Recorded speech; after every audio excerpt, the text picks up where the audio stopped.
Popcorn World.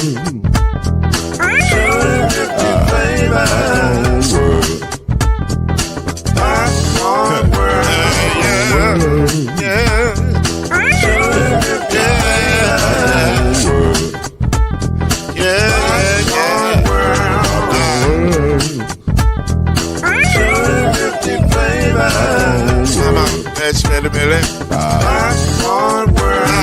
Can I make you groove now? Yes, I can. So you can get this groove in the back of a can. You can make it round the world and the holes in your hand. Popcorn World. 250 flavors gonna make you smile. 250 flavors gonna make you smile. 250 flavors gonna make you smile. I said popcorn make you smile. Ah. Popcorn World. Popcorn World. Popcorn World. It's a popcorn world. It's a popcorn world.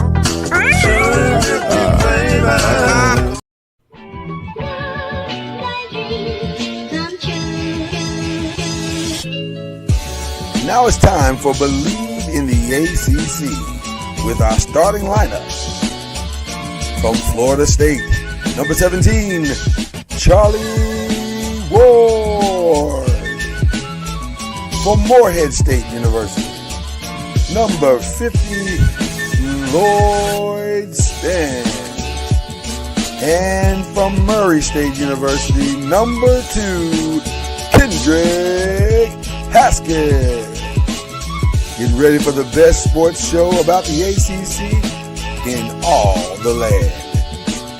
Believe in the ACC starts now.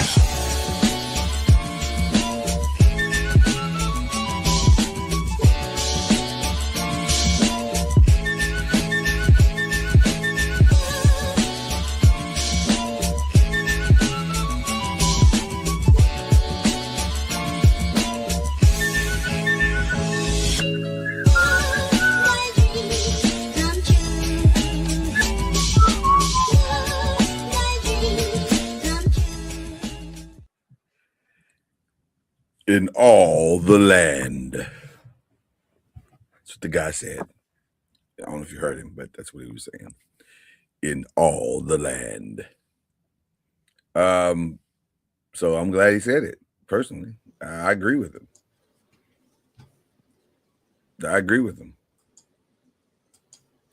Charlie Ward's here. Kendrick Haskett is here. We're both here. We're all here. Although Kendrick's having a day right now, as you can see. That intense look is not him focusing in on the show. It's him trying to figure out, why is my software not working? He will figure it out. He's a smart man. But in the meantime, whilst Kendrick labors feverishly to figure this out, Charlie Ward and I are here, and we are glad to be here. And this is Believe in the ACC. And we will discuss things that relate to the ACC or are around the ACC or had ACC players involved with it. We'll just get into all of it. And I'm excited about that. So we're going to jump around a little bit. And I want to discuss, go back to Monday with Charlie. First of all, Charlie Ward, how are you doing? That is a fantastic shirt you wear. What is that shirt about? I got to know. What's going on with this shirt, brother? Y'all remember the show Family Matters? I do, because it's a rare condition in this day and age to be reading the good news on the newspaper page. Yeah.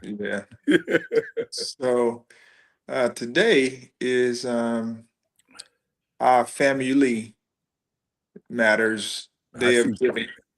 Yeah. So we have it's actually 2 days, but is 1,887 minutes of giving. Wow. Towards our school programs, athletic programs, school programs, or programs. And so it's a 2-day deal. Started this morning at 9 a.m. Eastern time. Okay. Go until 4 p.m. Tomorrow afternoon. So it's like a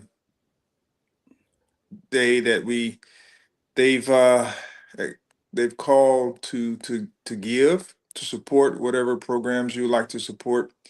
And throughout the today and tomorrow from 9 to 10 a.m. Eastern time, the program that raises the most during that time period, our Family Foundation is doubling it. So Wow. it's like a match. So if you raise whatever whoever has the most amount during that time, they get $5,000 bonus. So it's not really a match, but if you raise the most during that time, you get $5,000 bonus for your program. So I just ask everyone, to join. You can go to www.1887strikes, that's with an S.com, and you can hit athletics and go to men's basketball, and there'll be the giving. So okay, now I want to make sure it's 1887strikes.com. Correct. And you have to hit men's basketball because Well, men's basketball is trying to win. correct. And that's between 9 and 10 today, if you're able to do it. But we accept donations throughout the day and beyond. And also tomorrow from 9 to 10. That's where we're trying to win that hour. So Gotcha. if you're inclined to give, and there's no small amount besides zero. So 9 to 10, that's now. Like that's right now. Yes, that's Okay. right now. So if you're listening live on whatever platform you're listening to, YouTube, Facebook, whatever, LinkedIn, go now and do this now. And then Charlie Ward will be happy. And so will people at FAMU. They will all be Yes. happy that you And did this thing. And you can share it with your friends as well. Okay. Now, is it specifically the basketball team or is it the athletic program as a whole? There is a link for the athletic department, but we're representing men's basketball. So there's a link for men's basketball on there. Okay. See, they almost had me. I almost went and saw the athletics, like, oh, this is it. And then Charlie Ward said, no, sir, don't do it. Go to the men's basketball. You did kind of say that off the top. You did, but once you go on, you hit athletics, then you have to, go and not search, but scroll down. it's kind of a search, Charlie, and be honest with you. It is kind of a search. I'm not even gonna joke with you on that part. I may have to use the link that you sent me and said I have a link. I may have to use the actual link, but there's kind of a search, but it doesn't matter. Whatever, the money's going to a wonderful cause. Help FAMU. Somebody made this mistake in the conversation with me the other day. They were like, well, HBCUs are getting a lot of money. I said, I don't know what HBCU this is that you're talking about, because the ones that I'm familiar with, they are not getting a lot of money. They need money, and they need it all the time. So if you can help, please help. So the crazy part about that statement is, you think about the schools that's not HBCU. Mm-hmm. They have different types of fundraisers and people giving. And I say different, but they have very similar, because FSU has a day of giving as well, that they promote throughout their organizations. And so it's really no different. And even though those schools get resources from other places, Right. they're always not geared towards certain areas. So it's just people want to give, and there's a lot of great causes out there. It's just a matter of where you want to give to and who you want to give to. Sweet. All right. Well, listen. Go do it. That's all I can tell you. Just do it. It's a good cause. It's a good school. Charlie's a good guy, doing good things. Well, I appreciate it. 1887strikes.com. Just go handle that and stop beating around the bush and do it now, because you know, it helps. Every little bit helps. All right. Kendrick, what's going on, brother? Oh man, it's making things work. I think had to switch computers, and we get into the show, and then my mic was muted, and StreamYard's like, "Oh, my bad." So it took me out and brought me back in. So we're here. Well, listen, in the words of the illustrious prophetic, And I still can't hear myself in my headphones now. Well, listen, in the words of the prophetic Salt and Pepper, your mic sounds nice. Check one. So there you go. We're gonna power through this because that's what we do here. Despite challenges that may occur, we power through and make it work. So we're gonna make it work this morning. And we're gonna start at. I was gonna start with the portal because the portal is going crazy right now. Like I wasn't expecting. I had to text Kendrick, Charlie, and ask, had Jeff Waltz and Pat Kelsey been threatened by their job? Like, so did somebody tell them, do it, have a great portal or else? And because they're going crazy in the portal right now, and both teams are putting together the type of squads that can really compete at a high level. Like they should be able to compete at a high level on both sides. So, Kendrick, tell the peoples what went down so far this week. Well, we can talk about the comings and goings. Kenai Roots, he will be a junior this coming year. He left Louisville, is going to Oklahoma. Right. Sananda Fruz signed with Marquette yesterday. Let me think. Which those are losses, but they're not like stunning losses. No, they're not. My guy Zugris is into the transfer portal, hadn't gone anywhere yet. Right. But they were able to sign the kid from Kansas. I got who is the number one? Who is the number one? You got the number one portal kid. Transfer portal kid. Burgundy. It's not. I want to call him Ron Burgundy, but that's not his name. It just feels like it's his name. No, it's not. Bungudy is what is the name? I gotta get used to the name. His name it's Flory Bedunga from Kansas. He's the number one recruit in the transfer portal. Here's what he is. He's the defensive player of the year last year for the Big 12. He puts up pretty solid numbers, but what he's known for is being able to hold down the middle. Why is that significant? Because that is exactly why Louisville was losing every single game they played last year. They had no one that could play in their front court consistently. They also got point guard from Oregon. Okay. And which Shellstad, I think is his name. Jack Shellstad or something. Not being kind to me today. Yes. I think yes. Shellstad is his last name. Yeah. So it's going well, to say the least. It is going well. Go ahead. So we'll see. We'll see if they can keep it up. Oh, and then they got a commitment to Carter Knox, the highly touted recruit Carter Knox. Yeah, they got Carter Knox yesterday from Arkansas. Knox is funny because So when he went to Arkansas, Louisville was in his final group. He picked Kentucky, and when Cal left for Arkansas, he went with Cal to Arkansas. But his older brother, Kevin Knox, who spent some time in the NBA, played for Cal at Kentucky.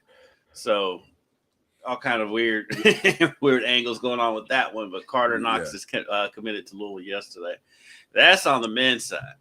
Now on the women's side, they got a lot. They got Kyrus Baker, who is Ben Baker's daughter, played at Virginia Tech. They picked up Denia Prawl from Tennessee, who was a McDonald's All-American before she went to Tennessee. And they got Zamaria Jones, who's the big get from NC State. I'm trying to understand how the coach at Tennessee, University of Tennessee women, still has her job. Like she lost her in an unprecedented fashion. She literally lost her entire team. She is literally starting over from scratch, which is I've never heard of that before. I've never seen a coach lose their entire team and still remain employed. Like I had to go Google her and say, is she still there? Is she gone? How is this happening? And she's still, as of today, she's still there. Now I don't know what their plan is, because you would think if a whole team decided to leave, that's a clear indication that there may be a disconnect with the administration. I heard Holly Rowe say something about it's the AD.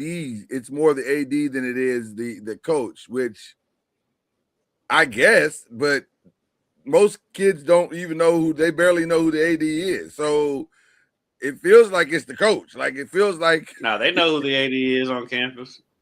Well, Now I the guess kids what know who the AD is. I guess what I mean by that is that their relationship with the AD is not nearly as solid as it is with the head coach. And so you're seeing the head coach every day. You might see the AD every day, but it's more likely you're going to see the head coach, and that's going to have more of an effect on whether you stay or go than unless now here's the caveat.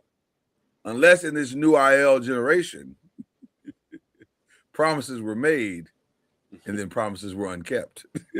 Then you absolutely know who the AD is. So I'm wondering if it's a little bit of that. But it's a fascinating situation. I'll tell you that, Charlie. I'm you're not. She had a tweet. Yeah, she had a tweet about the AD Danny White that she took down. Okay. Now I'm looking into it. The head coach had this? No, Holly Rowe had this about. Oh, Holly Rowe had it. Yes. Yeah, I mean, it's some of it's kind of, you never know, but because there are a lot of programs, including ours, that has, lost quite a few players, some to graduation, some to transfer portal. So, and everyone that's graduated, during our exit meetings, and we asked them to be as honest as possible. They had a great experience. That's great. And this is one of the best years, just on not just on the floor, but just getting opportunities, chemistry.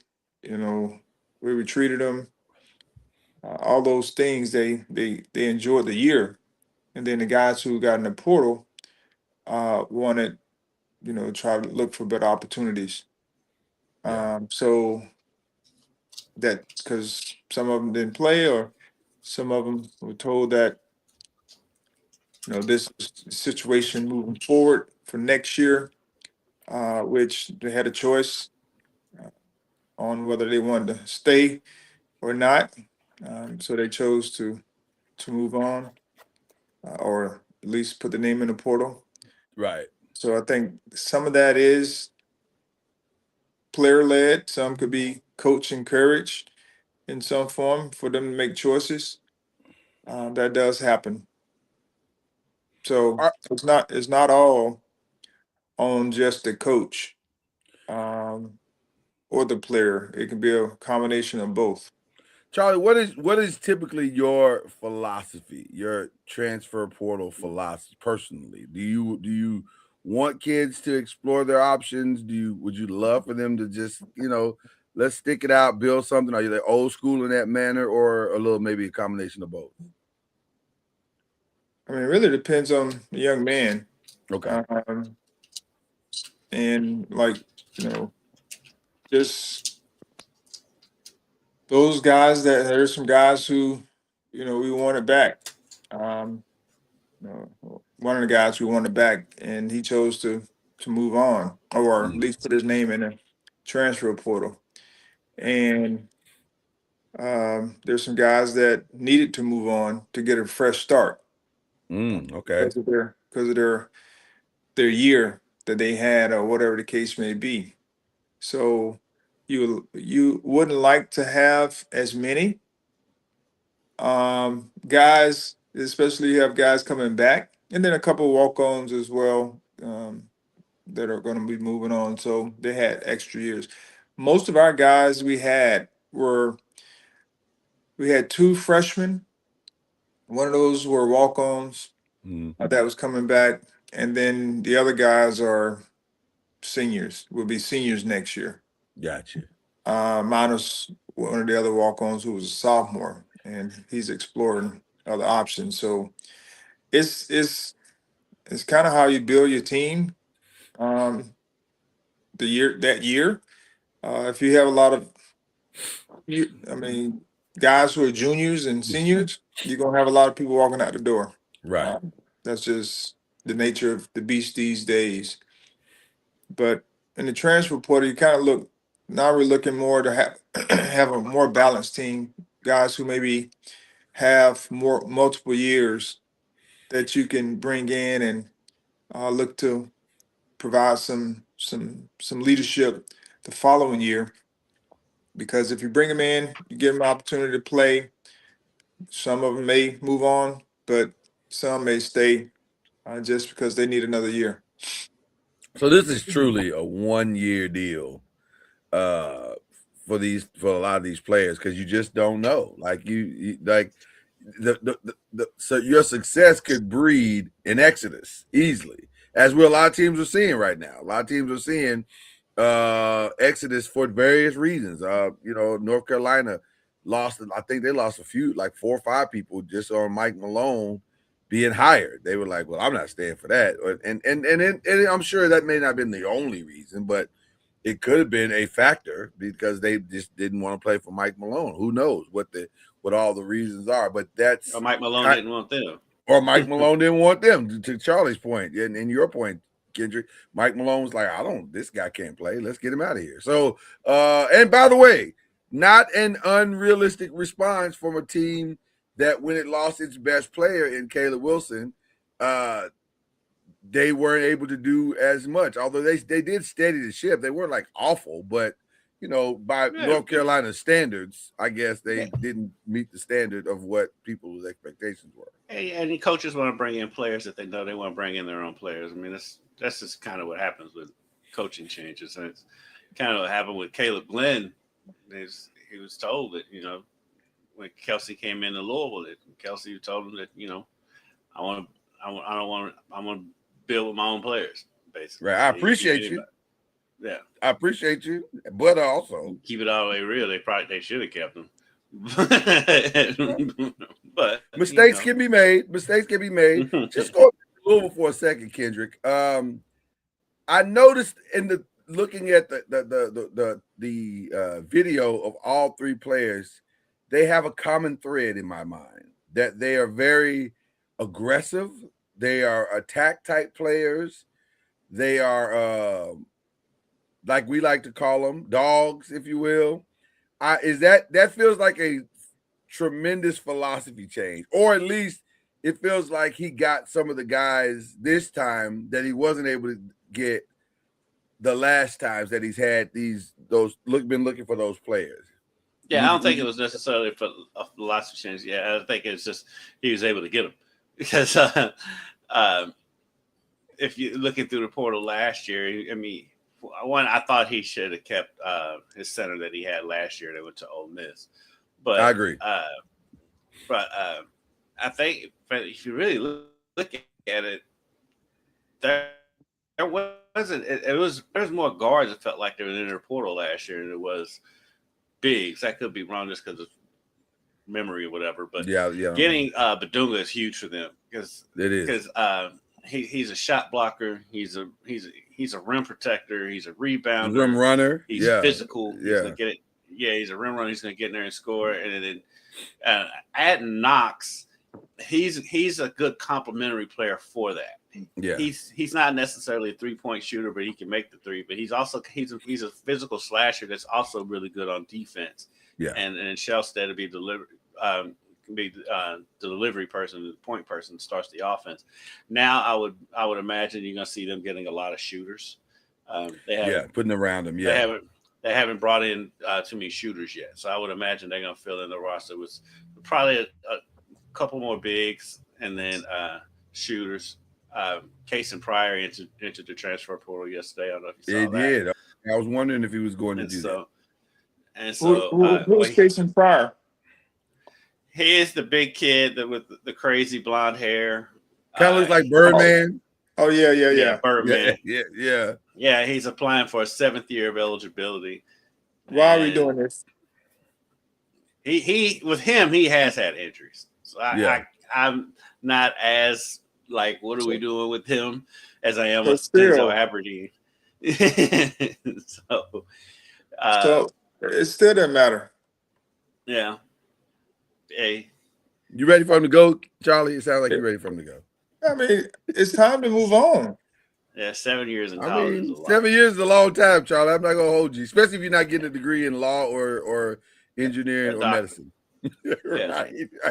That's my point. Like we're using college as our fallback to just keep going, to play basketball or play football or play whatever sport it is, as opposed to moving on to the next. That used to be the thing. When your eligibility was up, you just moved on, regardless if you had multiple injuries or what. It was just time to move on and do something different. I understand the thought process. Don't get me wrong, and people enjoy college, but now I think they're seeing it more as a job, for a sports job, not for education purposes, but just a sports job to continue to do what you enjoy doing. And that's right, Charlie. That's pretty much what former UK guard Denzel Aberdeen is doing. I mean, no disrespect to the kid because he was a nice kid, but I mean, he played 3 years at Florida, played 1 year at Kentucky. Now he's applying for a 5th year because he didn't play much his freshman year. But let me play devil's advocate just a little bit. That kind of stuff is annoying. But at least with Casey, he was injured. But let me make a case for the other side. Not a strong case, but just the reality.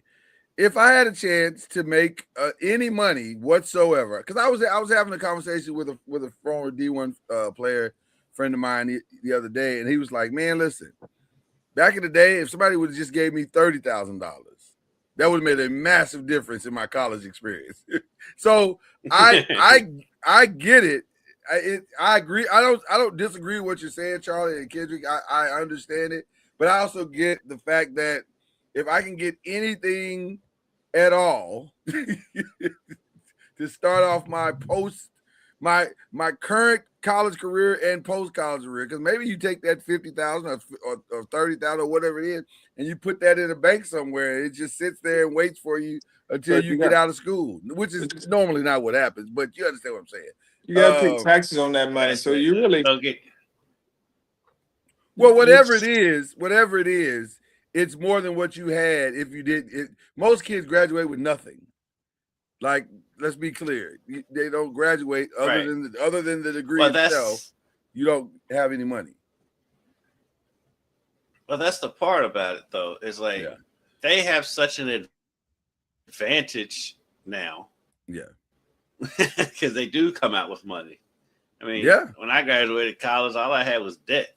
All I had was debt. and these guys are making money. And and then like I heard John Calipari's statement a couple of weeks ago, and like I usually go along with a lot of stuff that Cal says. He is correct on a lot of things. But he was like, you talk kids on that go from making $140,000 or whatever they make it down to $70,000. I'm like, for one, where are you getting a $70,000 job straight out of college? Let me know where that is. Right. Two, okay, most of these kids coming out of college don't make that, aren't making it. They've got a nest egg cutting out, so I don't even want to hear that argument. Yeah, that's a terrible argument. That is a terrible argument. But that's the assumption, Kendrick, that they're coming out with a nest egg, and I'm just interested. Well, they should be coming out with a nest egg. Correct. Yes, because that is the assumption that people are coming out with a nest egg when we don't know if they're coming out with a nest egg or in debt. which should be the case if you're making any kind of resources. But I understand everyone has different situations that they're doing in need for, and so Mhm. I'm not against that part. It's just we're at a place now where people don't want to move on. No, they do not. Right. I always talk about, we've also devalued, in a sense, the scholarship, because when I came out of college, I didn't have any debt at all. Yeah. So I wasn't paying back any loans or anything like you just mentioned. And so that was very valuable for me. Now, what I've liked to been able to take advantage of the name, image, likeness, and those types of things for sure. Right.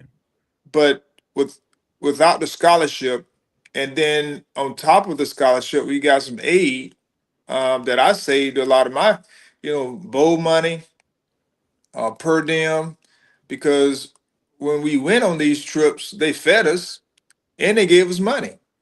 And so I'm like, why would I want to Mhm. spend the money that they gave me when they already feed me? Right. Right. You know what I mean? Like Right. that was my, stipend or whatever the case may be. But of course, I would love to be able to support my family, traveling to the games, all that stuff that they're doing today would have been allowable, Right. to be able to support them so they wouldn't have debt. I was just blessed to be able to, help them afterwards in some form or fashion, because I made it professionally, but not everyone has that part. But to be able to have resources now to be able to support your family, and those things that you care about, foundation, whatever it may be, those are things that I wish I would have had. Yeah. Don't get me wrong.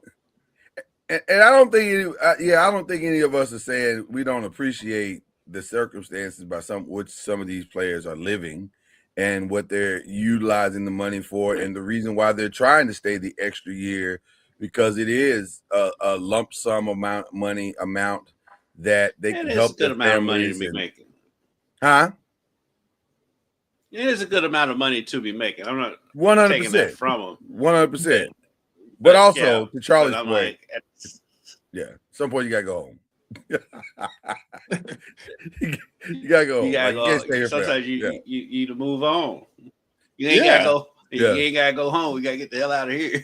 This feels a lot like the lights are on at the end of the party and you're still there and we're cleaning up. Like it's like, sir, it's time. Yeah, and that Like song is closing time. right, it's closing time. It's for some of these But careers in college, it's closing time. Let's wrap this up.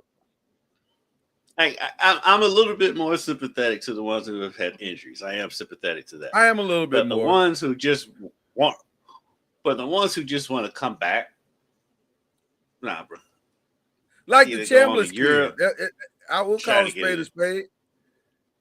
Like the Chambliss kid. I personally feel like he made a massive mistake not coming out. Like, I get the check that you're going to get from Ole Miss. I understand it. And also, I think you would have gotten drafted somewhere. Like, I think you were good enough to get drafted somewhere, either late first round or second round or something like that. From what I saw in the game that he played in the playoffs, he was great. He was fantastic. So I don't know what you're trying to accomplish at this point, because to stay in college for this, I think this is his 6th year. That seems a lot, sir. Like, sir, you're gonna have to leave at some point. Like, your clothes don't even fit no more. Like, what are you doing? Like, get out. Like, what is happening? I ain't paying mortgages and stuff at this point. Right. You got a whole family now. Yeah, Like, what are because we doing? because I go.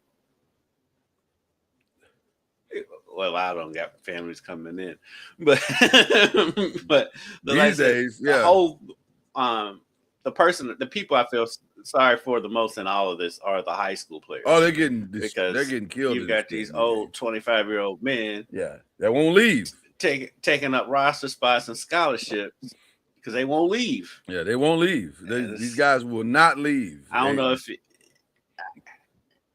I mean, we need to go back to the 4 and 5, and maybe if you get a red shirt, you can get a 6. But that's it. I'm sorry if your injuries.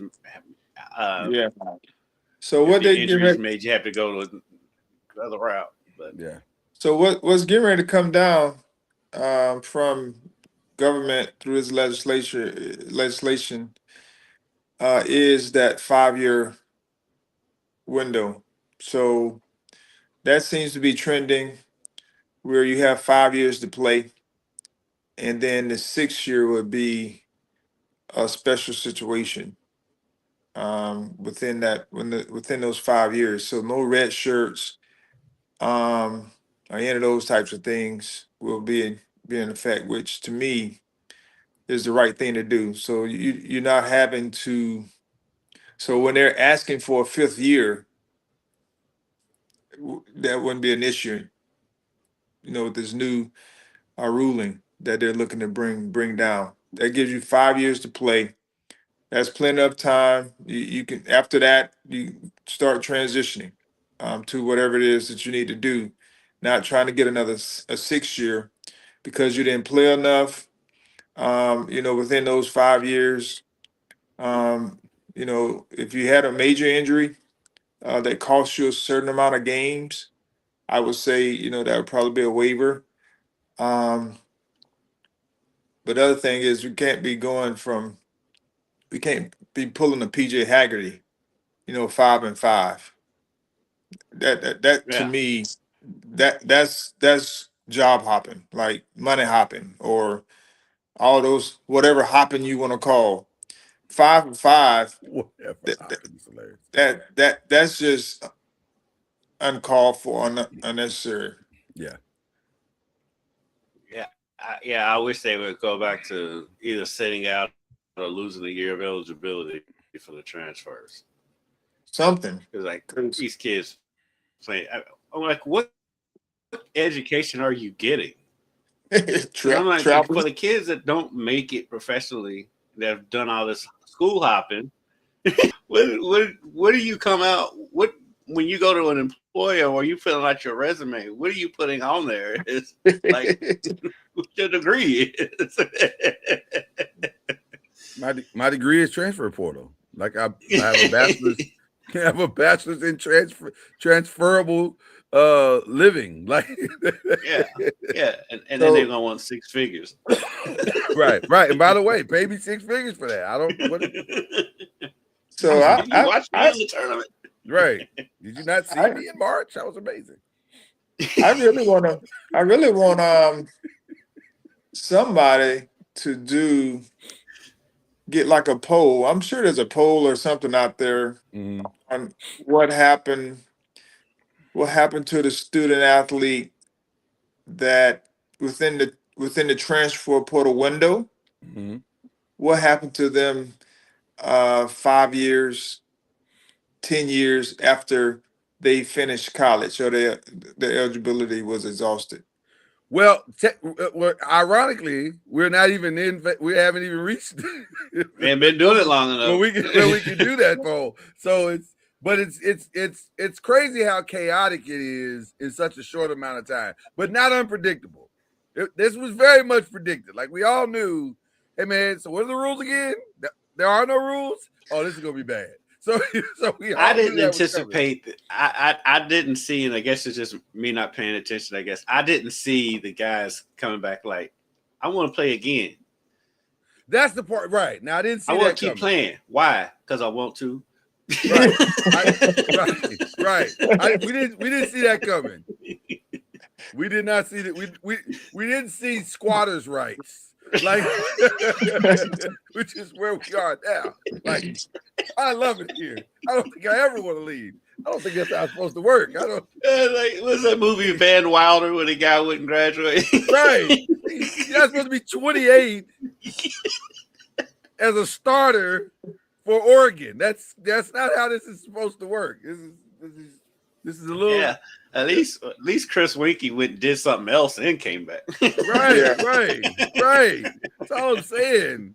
But also, should you have a whole family when you come back? I don't know. That feels weird. Like it feels like a disconnect of sorts. Fear of age. I mean, You listen. You can marry who you want when you want to marry them. I just feel like at some point, if you stack 2 and 3 kids, if you're in the drive line and then you go to practice, that feels like you've been there too long. It feels like you've been there entirely too long. Anyway, all right.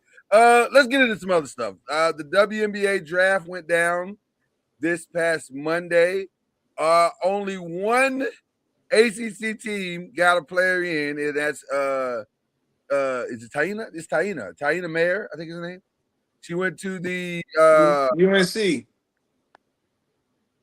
I thought she was second round. No, she went. She went late first to Duke. I mean, she's not to Duke. Not to Duke. She's from Duke. She went late first to Seattle. Is what I was trying to say. Which is interesting because Seattle had a point guard. They took a point guard in Flage. Was that the trade? Flage is not a point guard. Well, no, but she will be, won't she? Like, I don't know how she is. She a shoot? Does she shoot well enough to be a true shooting guard? She can learn to shoot, but she's not gonna a have point to. guard. Yeah, Flage is a bucket getter. That's what she is. She is a bucket getter. She can score. She has good ball handling skills. So, well, anyway, she was the only one that went in the first round for the ACC. Shout out to the Wings who, when looking at the landscape of the WNBA, they saw all these tall players. They just saw. Lord, they got a whole front line in there. Who was that? The Mystics? The Mystics did fantastic. They went and got every big they could possibly get. I was just thinking the Wings went and they just wanted to keep love together. So I figured that they went a whole different route. They chose love. They chose love over winning, which is fine. I mean, if that's what you want. Happy couples, happy wives. Hold on. I think they still win happy wife, happy life. I think they can still win. They decided to go that route. So fill me in on their deal. What y'all talking about? Because apparently Azifud and Paige Beckers are an item, and have been for quite some time. Have been for years. Yeah, of course they've been dating for quite some time, and so they have. Yes, they have. And what was really awkward, Charlie, is that when it was announced that she would be the number 1 pick in the draft over Olivia Miles, who is a probably a better pairing partner, and over Awa Pham, whose upside is insanely high, and over Lauren Betts, who literally just came from a national championship, they went the route of love, and love wins in the end. No, who's that? Who got the first pick? The Wings. She's going to be playing with Paige. They have Cardoso there. At the Wings? Yeah. I thought she was still at Chicago. Oh, she's in Chicago. Who do they have? That's the point, Charlie. I don't know. Like they don't. I don't know if they have a big that is as good as the bigs that they have coming in that they passed over, especially Awa Pham, because Awa Pham can hoop, and she's only 19. Well, it's hard to go against Azifud. It's not that hard, especially if you talk about everyone needs good guard play, and it's not like they just drafted some. Drafted a scrub. Do you want a couple though? Do you want a couple? Yes, you need a couple. No. And then they just a couple, as in COUPLE, like we're together. That's something totally different. But I'm just saying, this seems like you're setting yourself up for a failure. Like we've seen this in the league already with Dejanay and the young lady that she was dating for years, and that didn't work out, and so then they decided she got traded, and then it didn't work out. To be fair, like she did get traded, and then the girl had some problems. But no, that's always tough. That's tough. That's neither here nor there. Now, to be fair, they did win a national championship together, so I guess it's just a different element that's in the that's just a different element that's in the WNBA that we just haven't experienced in other professional sports. We have not experienced that in any other sport at all. This is very different. And it may work out. It may work out. It may work out. Say that we know of. Exactly. That we know of. So she went first.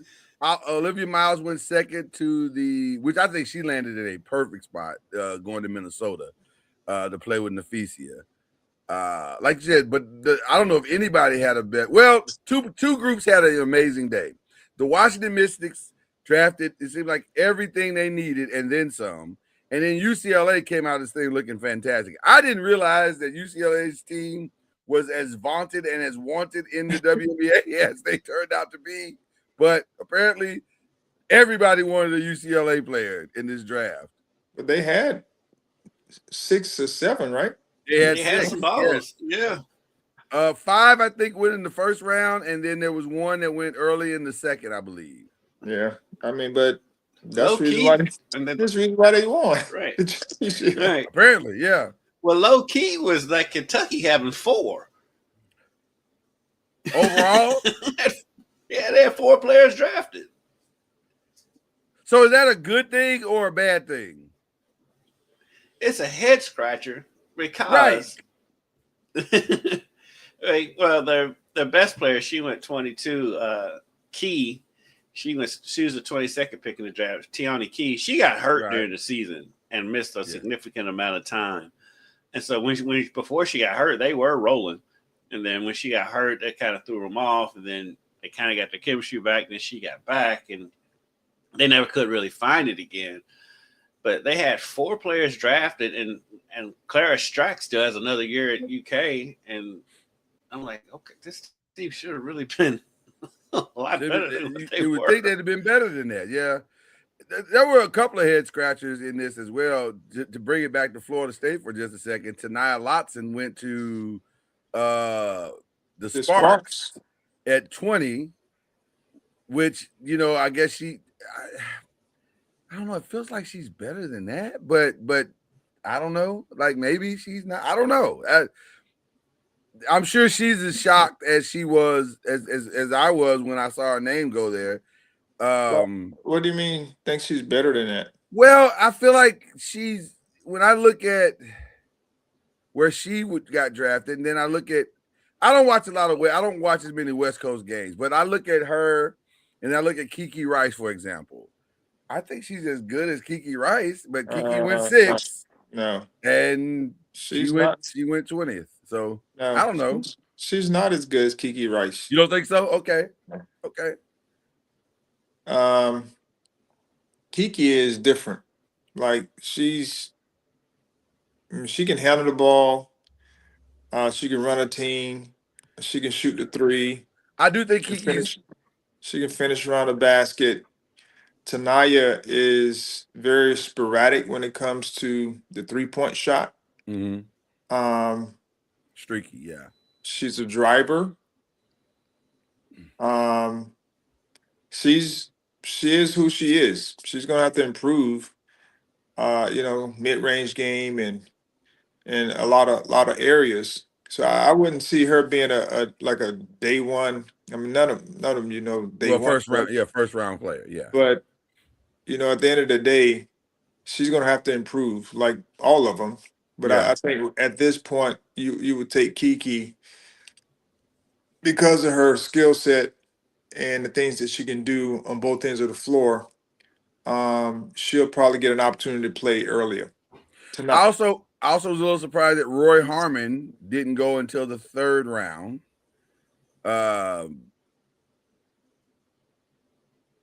I particularly like a lot of the things that Rory does, but she went to the Mystics, so she may have gotten into a better situation than she thinks she did. I think she has a strong chance to make the team, though.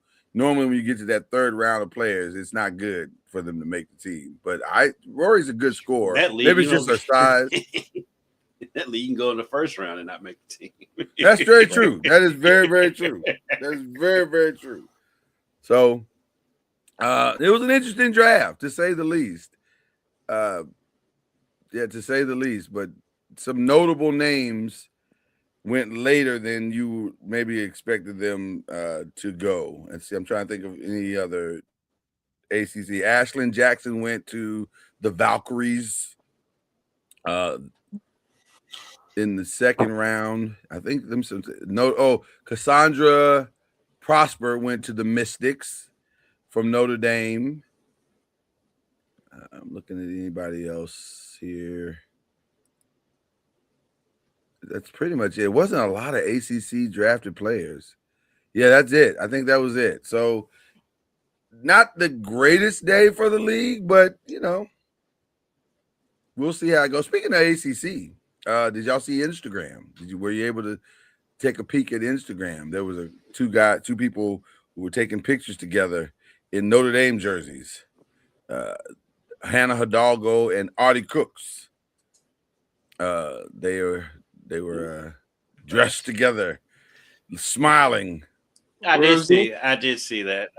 There's a Audie was in on a visit. You know how they take pictures of the uniforms. Sure. Oh, so she was on a visit. She was definitely on a visit, and by the smiles, they was having a good time.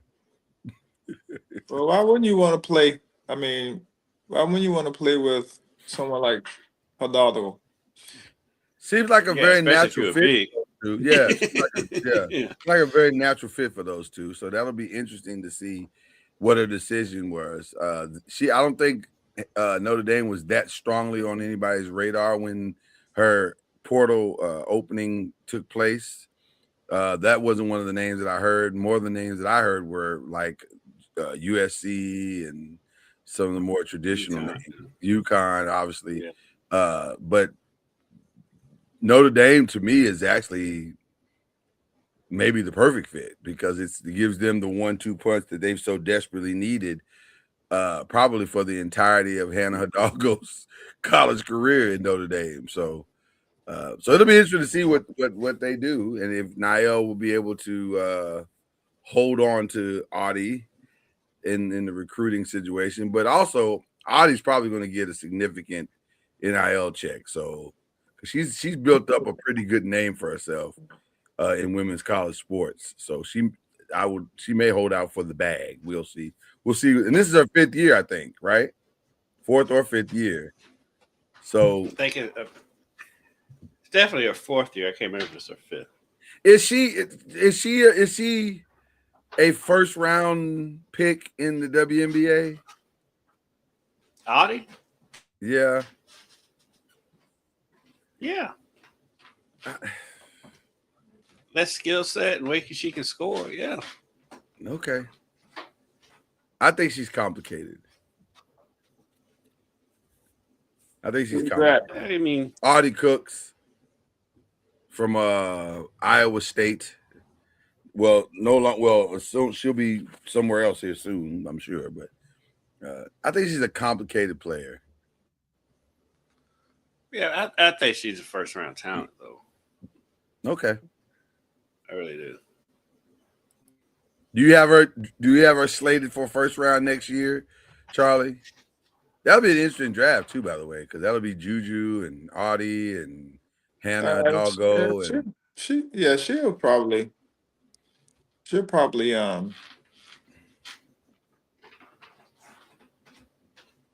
probably go first round. Yeah, she'll probably go first round. Okay. Especially if she's at it doesn't matter. She's gonna be good, whether she's at Iowa State or another school. Yeah, she'll play.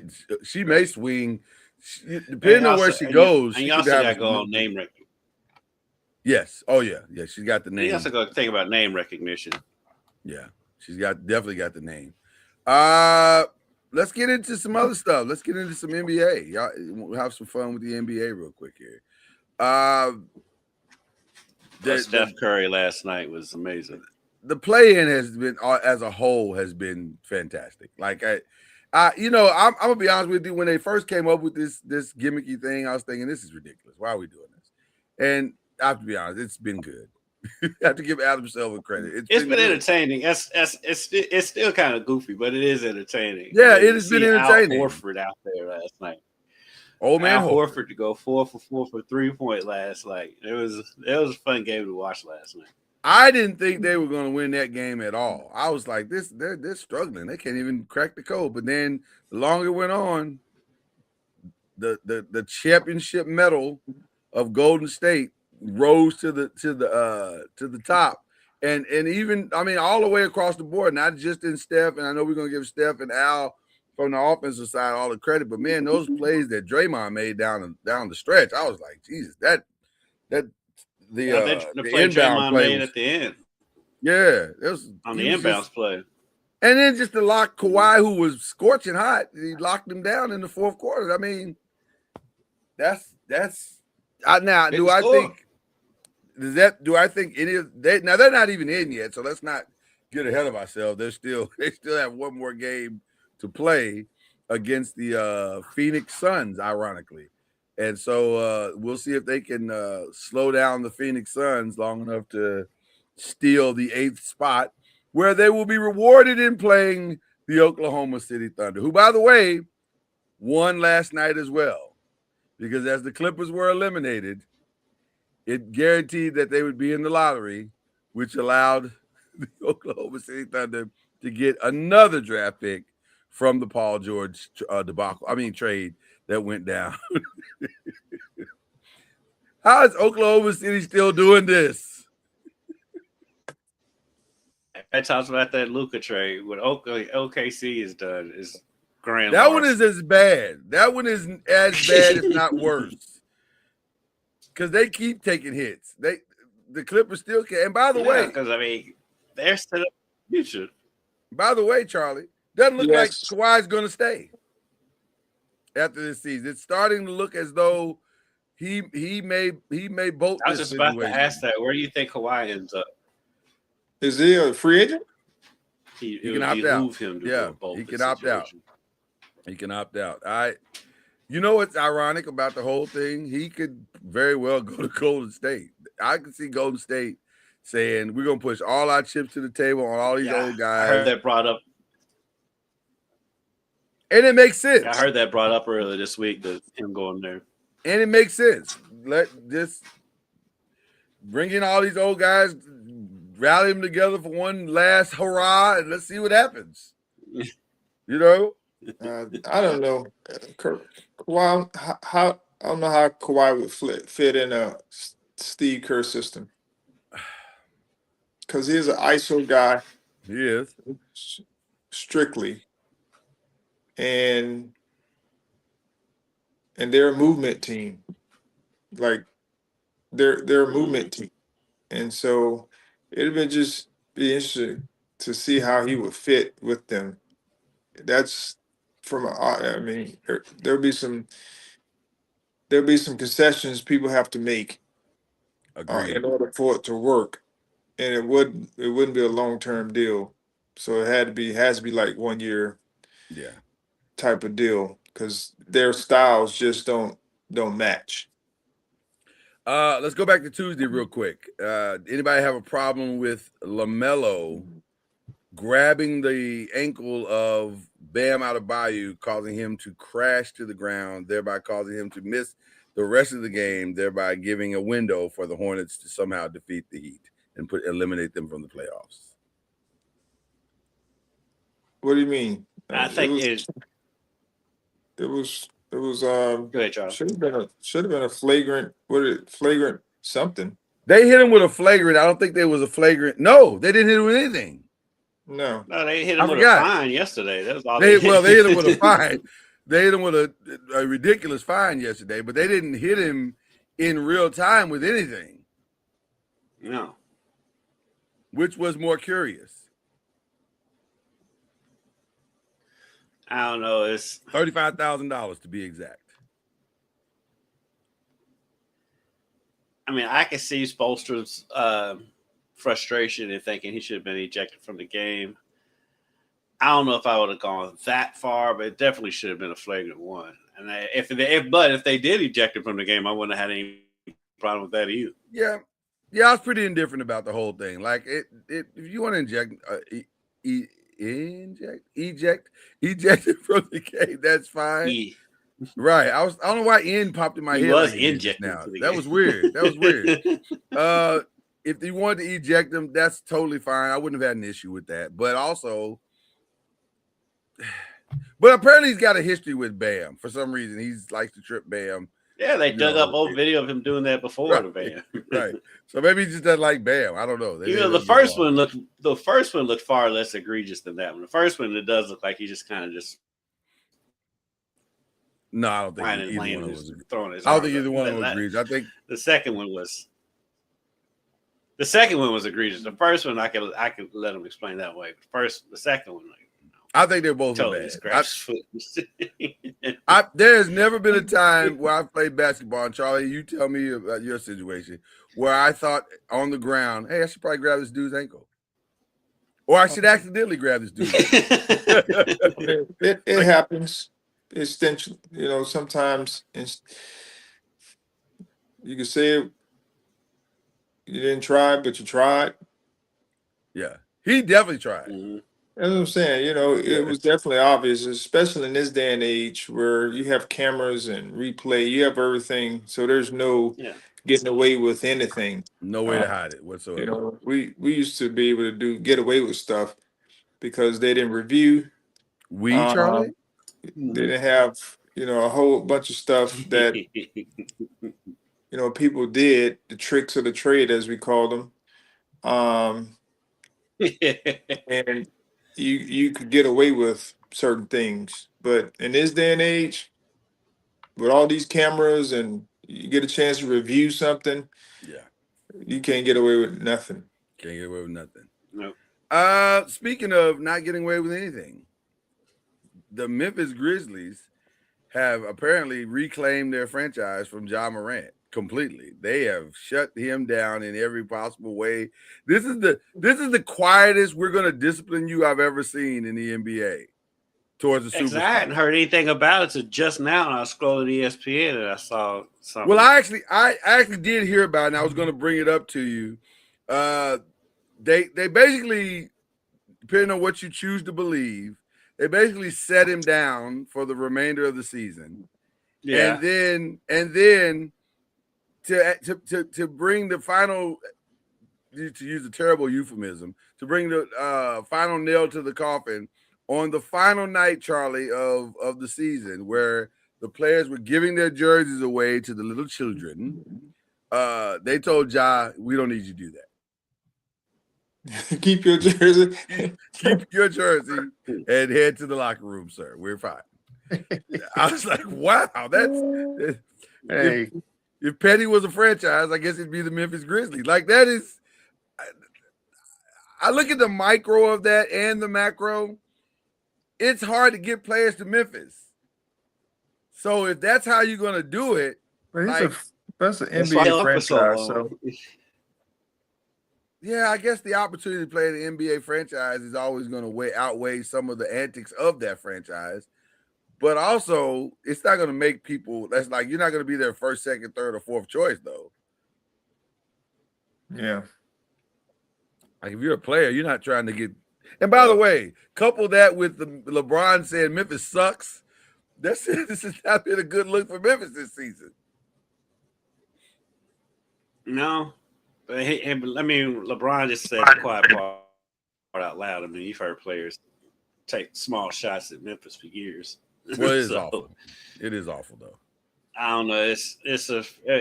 But at this point, for both the franchise and for the player, it's time to move on. Yeah, get a fresh start. I don't know what Memphis' draft situation looks like, but there's plenty of players in the draft this year. Move on from Ja. Ja needs a fresh start somewhere. Oh, fresh start. Like, the blessing and the curse for this for Ja is that it was quietly done. It wasn't outwardly contentious, so there's not a lot of press related to the situation.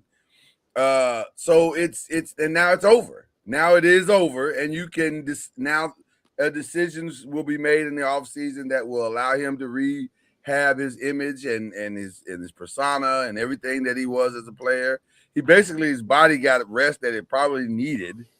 So it's not all bad. It just looks like really bad. It looks bad, but I think it looks as bad for Memphis as it does for John Morant. So it may just have been a marriage that just ran its course. Yeah. Charlie, did you get a chance to play against Memphis at any time in your career, or were they Yeah. Vancouver when you played? I played in both places. Both places. Okay. What was your experience? They've been in with Memphis a lot longer than if you would you realize. You know what? I agree. I 100% agree. It's not the Vancouver thing wasn't quite as long as I remember it to be, but it felt like it lasted a long time. But it did. I think they've been in Memphis longer than they were. Yeah. Yeah. I think they've been in Memphis longer than they were in Vancouver at this point. Gotcha. What was your experience in Memphis, Charlie? I had a good experience. I mean, Memphis is Memphis. It's just another place. I got a chance to meet one of my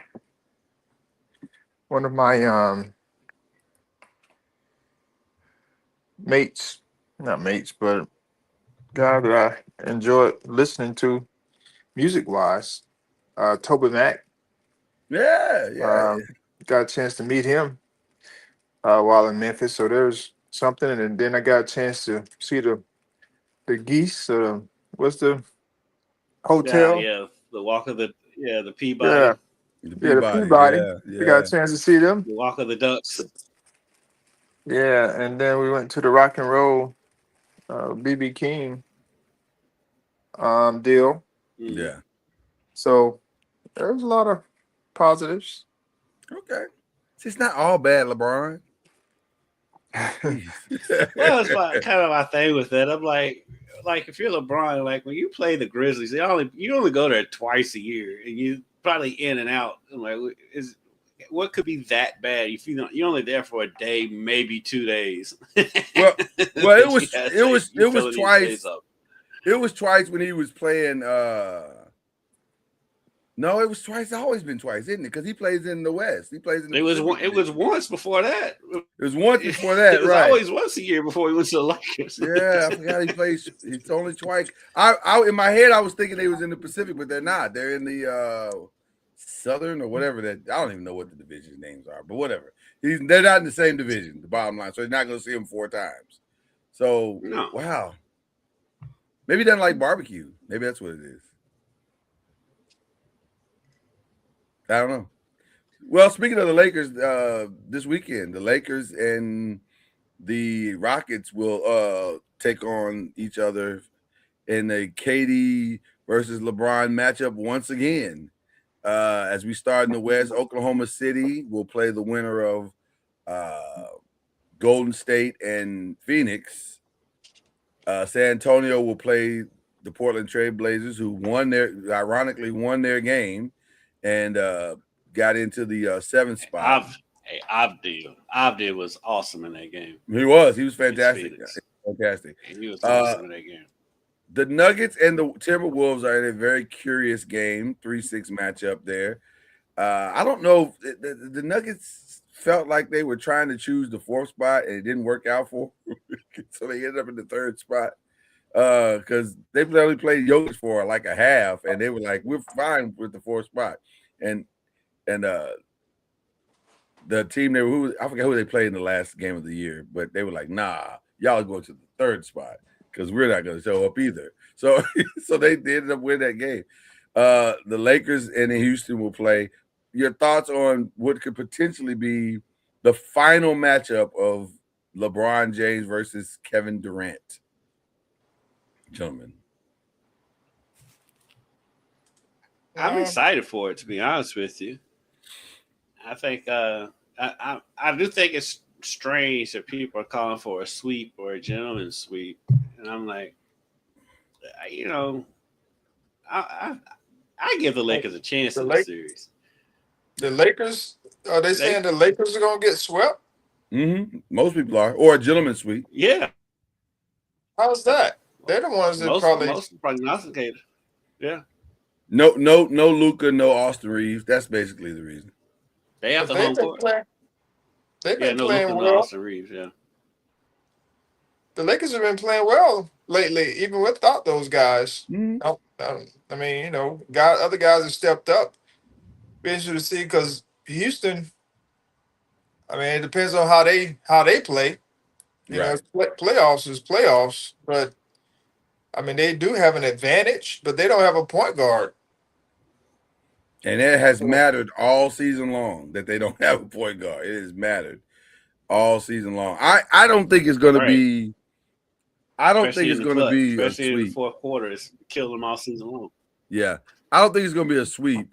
I do think it'll be. I don't know. You know what? I really don't know. I think I Houston think if wins the the series. Lakers can come out and steal the first one. And it's crazy to say they still in the first one when it's at home. Right.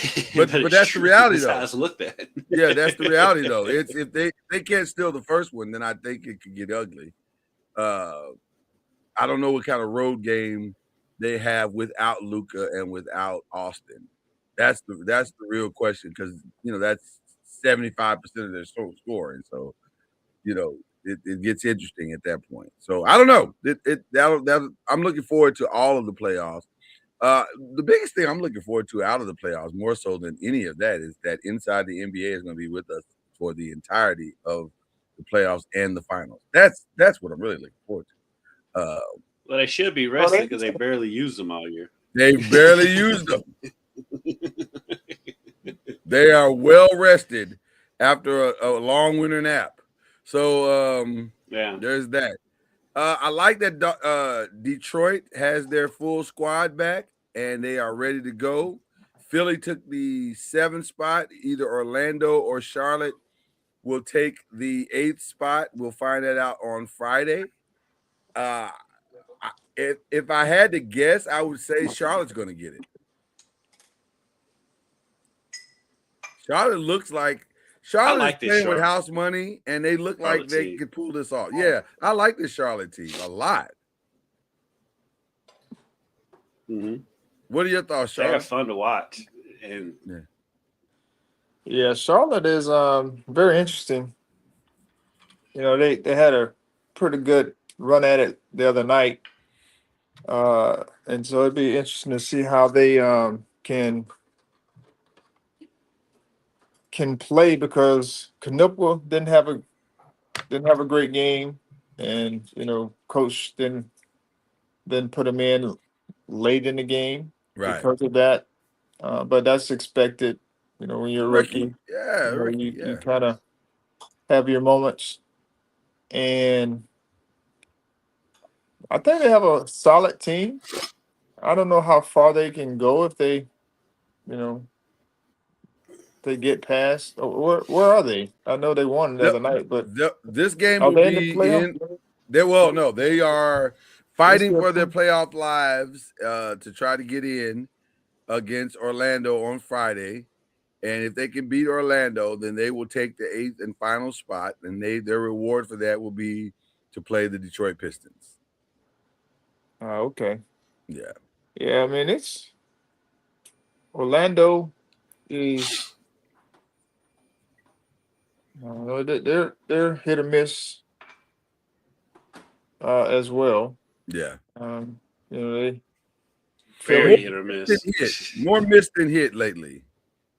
Yeah. And their biggest problem is they can't stay healthy. Like their key places, they can't stay healthy. Banchero, the Wagner boys, they're just always hurt, and so they can't get any traction, momentum going, and keep and sustain it. Yeah. Yeah, the Wagners have been hurt.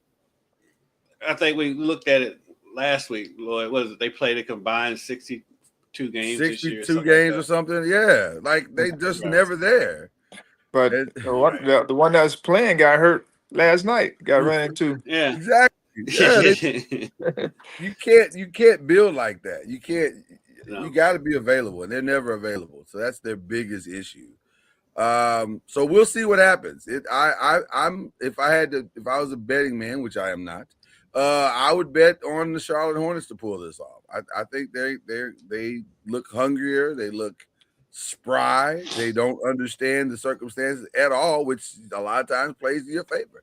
So Like what are we doing here? Are we playing basketball? Is that what we're doing?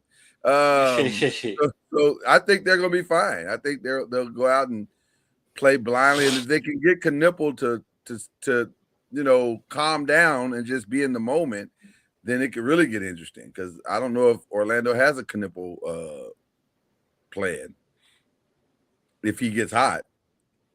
Well, but he's been in such a shooting slump. Well, he's hit the rookie wall as you would expect. Yeah, as you would expect for him. So, I would like to delay if it's okay with everyone our mock draft, since the draft is next Thursday. We got time for that. But I do want to talk about some of the rest of the stuff, which is there is an interesting situation brewing with my Giants that it appears. Well, here's what's for sure going to happen. They're going to lose a significant defensive player. It's either going to be Kayvon Thibodeau or it's either going to be Dexter Lawrence. It feels like it's going to be Dexter Lawrence. I was going to say, I hadn't heard about Thibodeau. I just heard about Lawrence. Thibodeau's been on the trade the entire time. Like but he doesn't command as much. The reason why they haven't pulled the trigger on the trade is because he doesn't command as much back as what Dexter Lawrence is probably going to command. With Dexter, you can probably get at least one first-round pick. With Kayvon, I don't think you can. I'm not sure you can get a first-round pick for Kayvon because he's always hurt. So, right. Do you have that issue? So it's going to be interesting. I'm a little surprised that they're not wanting to pay him, but also not really, because $30 million for a guy who's not had the sacks and the impact that you would hope that he would have. It seems like a lot of money. Now, to be fair, not all his fault. Roster construction has been very questionable in his tenure as a Giant.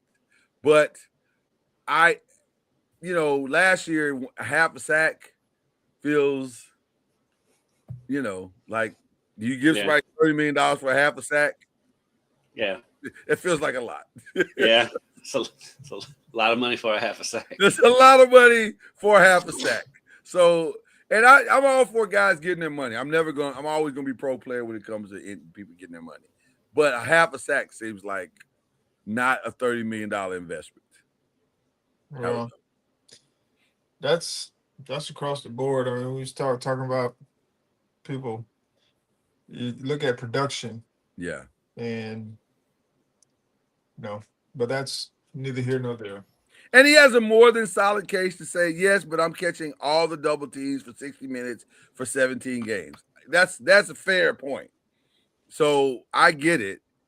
I just don't know if we should be paying you $30 million for that. Like, it just – and also you can get younger, go get somebody else and save that money and spend that money in other places.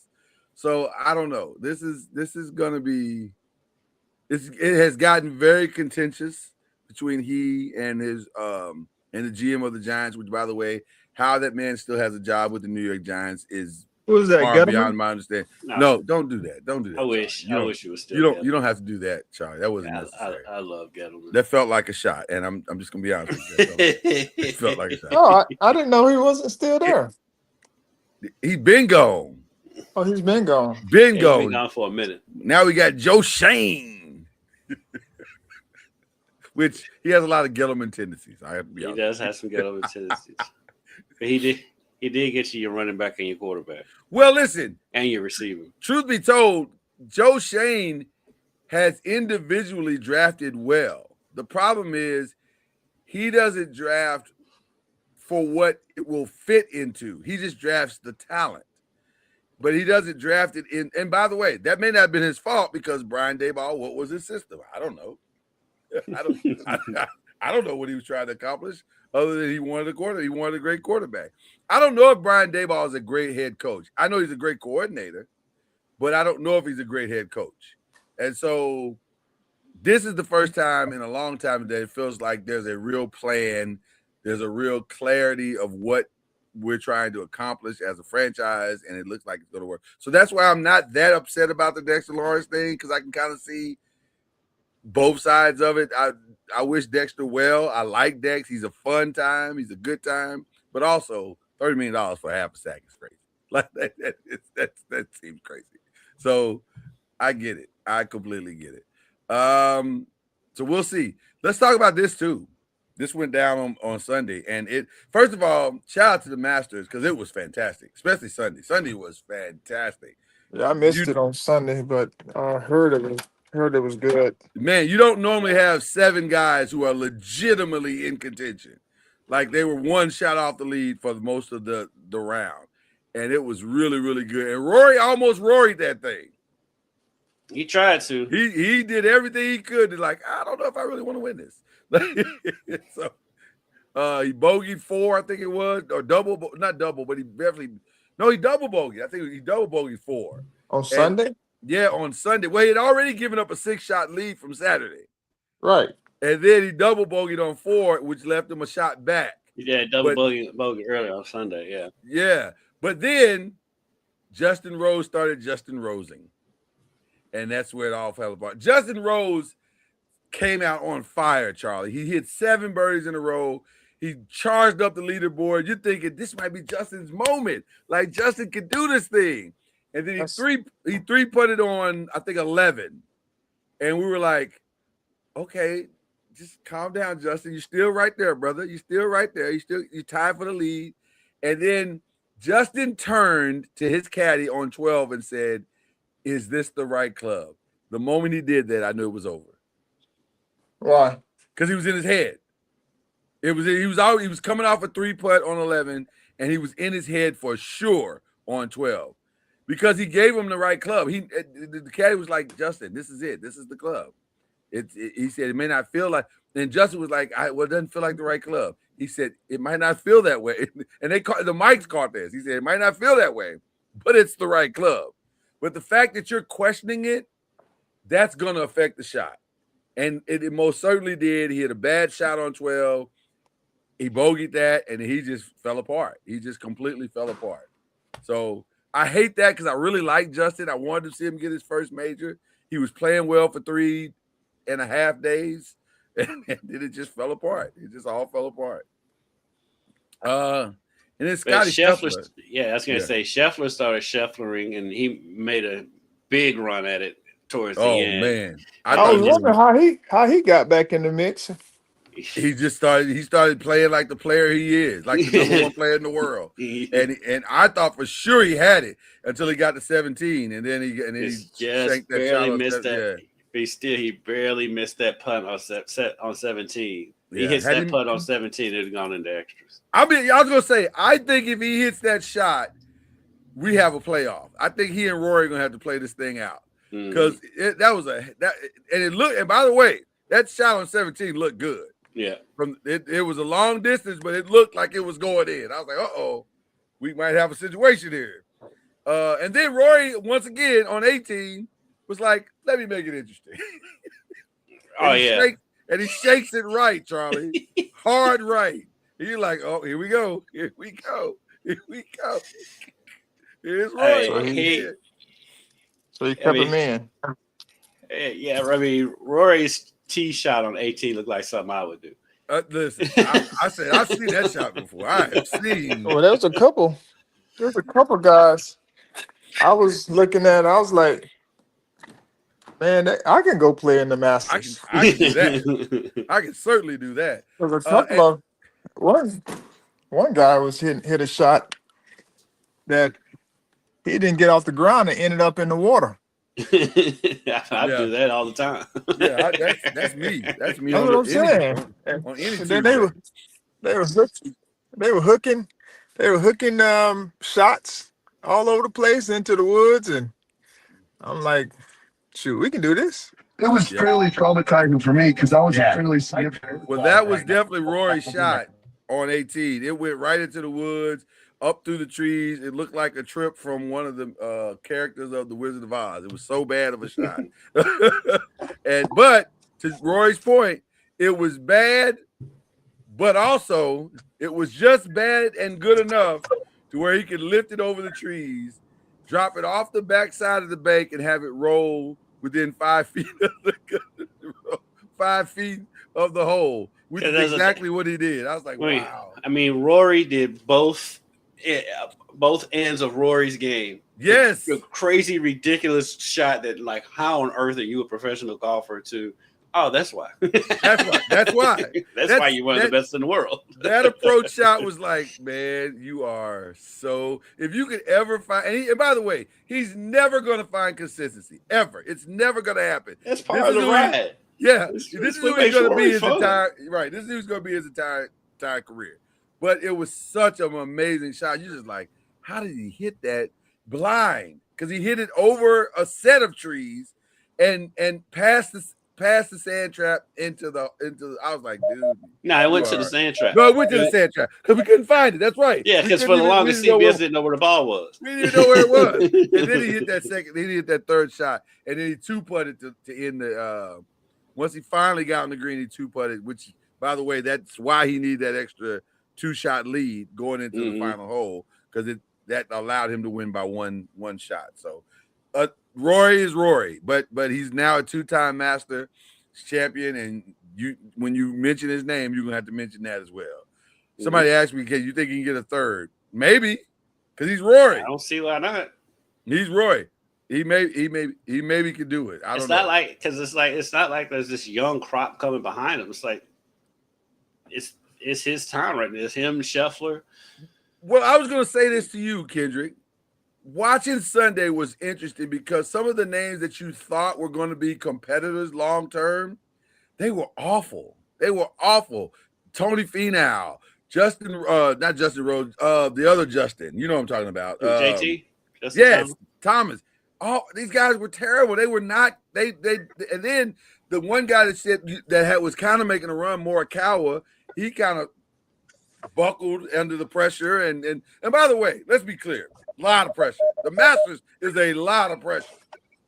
JT started out the tournament well. He was near the leaderboard on Thursday and Friday, and then I didn't watch on Saturday. So I don't know what happened over the weekend with JT. He started JT in it. JT is just like Rory. He's like, when he's really good, he's really good, but when he's bad, he's awful. So any tournament that he plays in, any Masters major that he plays in, he's as likely to miss the cut as he is to win the darn thing. Like he's so up and down. By the way, the funniest thing for me was Sergio Garcia getting upset on Sunday and slamming his club down. I'm like, Sergio, I want to be very clear about the next thing that's about to come out of my mouth. You were never going to win this tournament. So I don't know why you do it. I don't know why Sergio's still a thing. Well, because listen, it's easy money, bro. Like it's easy money. It's so much. Because honestly, if Sergio hadn't had his temper tantrum, I wouldn't even know Sergio was in the tournament. Right, I didn't know he was still playing. Like I was like, Sergio Garcia still playing. Like, yeah, I heard that name in a minute. Yeah, it was. Did he go on the LIV tour? He should. I'm not sure if he did. I don't think he did, but he should. He should definitely do it. Because my guy was Brooks Koepka, and he hadn't been the same since he went on the LIV tour. Brooke was there too. I saw Brooke this weekend. I was like, Brooke is still out there too. Look at her. There's Brooke. Because Brooks not that old. It's just that he went on the LIV tour, so you hadn't heard from him. Right, he hadn't seen him in a while. Yeah. And so now I think he's back on the PGA tour this year. I wonder if he'll just like finally just come home and relax. Hopefully he gets his game back, because I love that dude. I love Brooks. I'm a Brooks guy. Strong. He's so strong and powerful, and then he's hilarious when he's rolling. Yeah, I'm a Brooks guy. I would love to see Brooks Koepka get back on his game. Okay, so that went down this weekend. Definitely had to mention that. I hate to get into the controversial, but it's all over social media. It's the biggest story in sports right now, unfortunately. Your gentlemen, your thoughts on the resignation of Diana Rossini as it relates to her alleged affair with Mike Vrabel. Diana Rossini. Diana Rossini. Diana Rossini is a reporter who has been around a long time. She's been around a long time. The name sounds familiar. That's what I was asking. Yeah. She's been around a long time. I think she's pretty much covered everything. And I think she may have spent the majority of her time, especially these last 10 or 15 years in the NFL. And I guess they were at the owners meeting a week and a half ago or some meeting somewhere. And her and Mike Vrabel were sitting around the pool, and they were sitting in a trip in Arizona. I thought they were at an actual meeting. So this was not an actual meeting. No, I've heard she was saying that she was on a girls' trip. That was her initial excuse. Oh, and he just happened to be there at the girls' trip. It Yeah. just happened to work out that he was there, and they were sitting by each other and holding hands and hugged up, and it looked bad. It looked bad. So hold on. Is he married? They both are. Yeah, they both are. They both are, and not to each other. What are we doing? What are we doing? Well, I mean, Charlie, listen. So here's the irony of this situation, Charlie, is that they both issued statements denying any wrongdoing, but then the internet is undefeated. So all the receipts of her trashing her husband over the years on live TV and different TV shows, and the internet was like, "We got those receipts, Diana. Are you ready to hear them?" And they pulled them all out. Yeah, she would make because I'm an avid listener to Levitar, and she was a regular on there. And yeah, she talked about her husband on there all the time. Talk about how unattractive he is, and just a lot of different things came out of it. So I don't know. It's bad. She decided to resign from the Athletic because she said she didn't want to bring more attention to her family as it relates to this, which I kind of understand a little bit, except for the fact that if you said a week ago, you said you were completely 100% innocent in all of this. And so if you are innocent, why do they do that? Why they say they're innocent when they're not? Yeah. That's a great question, Charlie. But I think it's the old Eddie Murphy. It wasn't me. Wasn't me. Yeah. Wasn't me. What are we doing? Well, and it was crazy. It was so crazy, Charlie, because there's literal video of you holding hands and hugging this dude up on the, ma'am. Wasn't me. But I saw the video. Wasn't me. But you were holding his hands and hugging him, and y'all in an embrace. Wasn't me. And it was so bad, Charlie, that the editor of The Athletic, who issued a statement a week ago supporting her, issued another statement saying, "Hey, we are doing a deeper investigation of this." Because something they add. I think this was before he saw the video. And then he saw the video, he was like, "Oh, Diana. Wow." And by the way, let me be very clear, and I stand with the women journalists, our peers, Kendrick, who have said very vehemently, please stop putting out the narrative that this is going to set women back. And this is going to set Diana Rossini back. Like, she's got a lot of explaining to do, but women as a whole, this has nothing to do with them. So why would it set women back? Because she broke the code and the blah blah blah blah blah. But there should be no gender standard when it comes to that, because just because he's a head coach, he broke a code, right? So no, regardless of who it is, it's still not the right standard someone should have, regardless of what their position is, whether it's male or female. And by the way, to Charlie's point, I think there should be an accountability for him with his organization and team as well. He should have to answer some questions. We are all talking in common sense.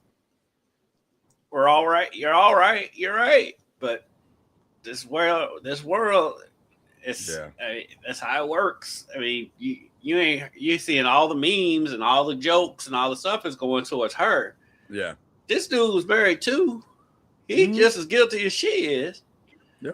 And they was like, well, she was, doing all this for information. I'm like, okay, if that's true, we don't know if that's true or not. If it's true, okay. But the other side is giving her information for that. So they're just as bad as she is. But the woman is the one who's going to, in that situation, the woman's the one who's always going to get all the vitriol. And let me be very clear. It's more likely that she wasn't getting any information.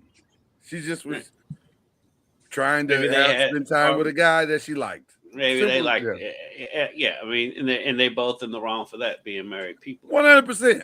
But that's a moral issue. That's a moral issue. That's a marital issue, and it's more. And here's the most important part: it's a private issue.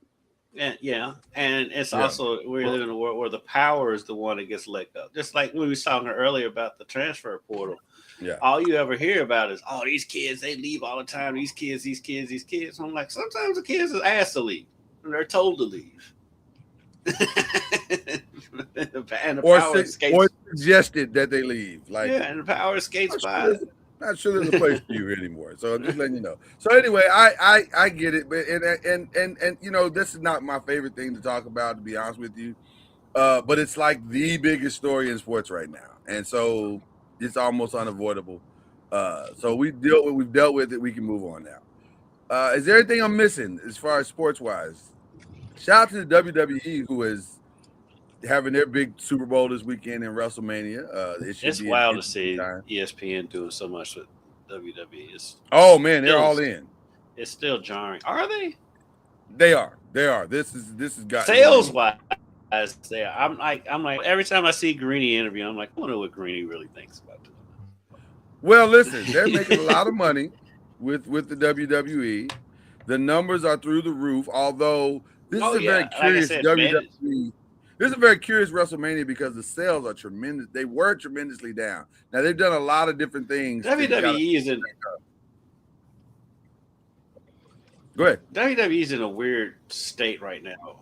They are, because like their popularity is getting back to where it was. This is about it, but then they're pricing themselves out of the market because everything I hear is about how expensive the house shows are and all that stuff. I'm like, you're getting super popular again, but then you're pricing yourself out of the market. And then like I'm hearing all this stuff with AAA supposed to be leaving, and they're having all kind of issues behind the scenes when their popularity is skyrocketing again.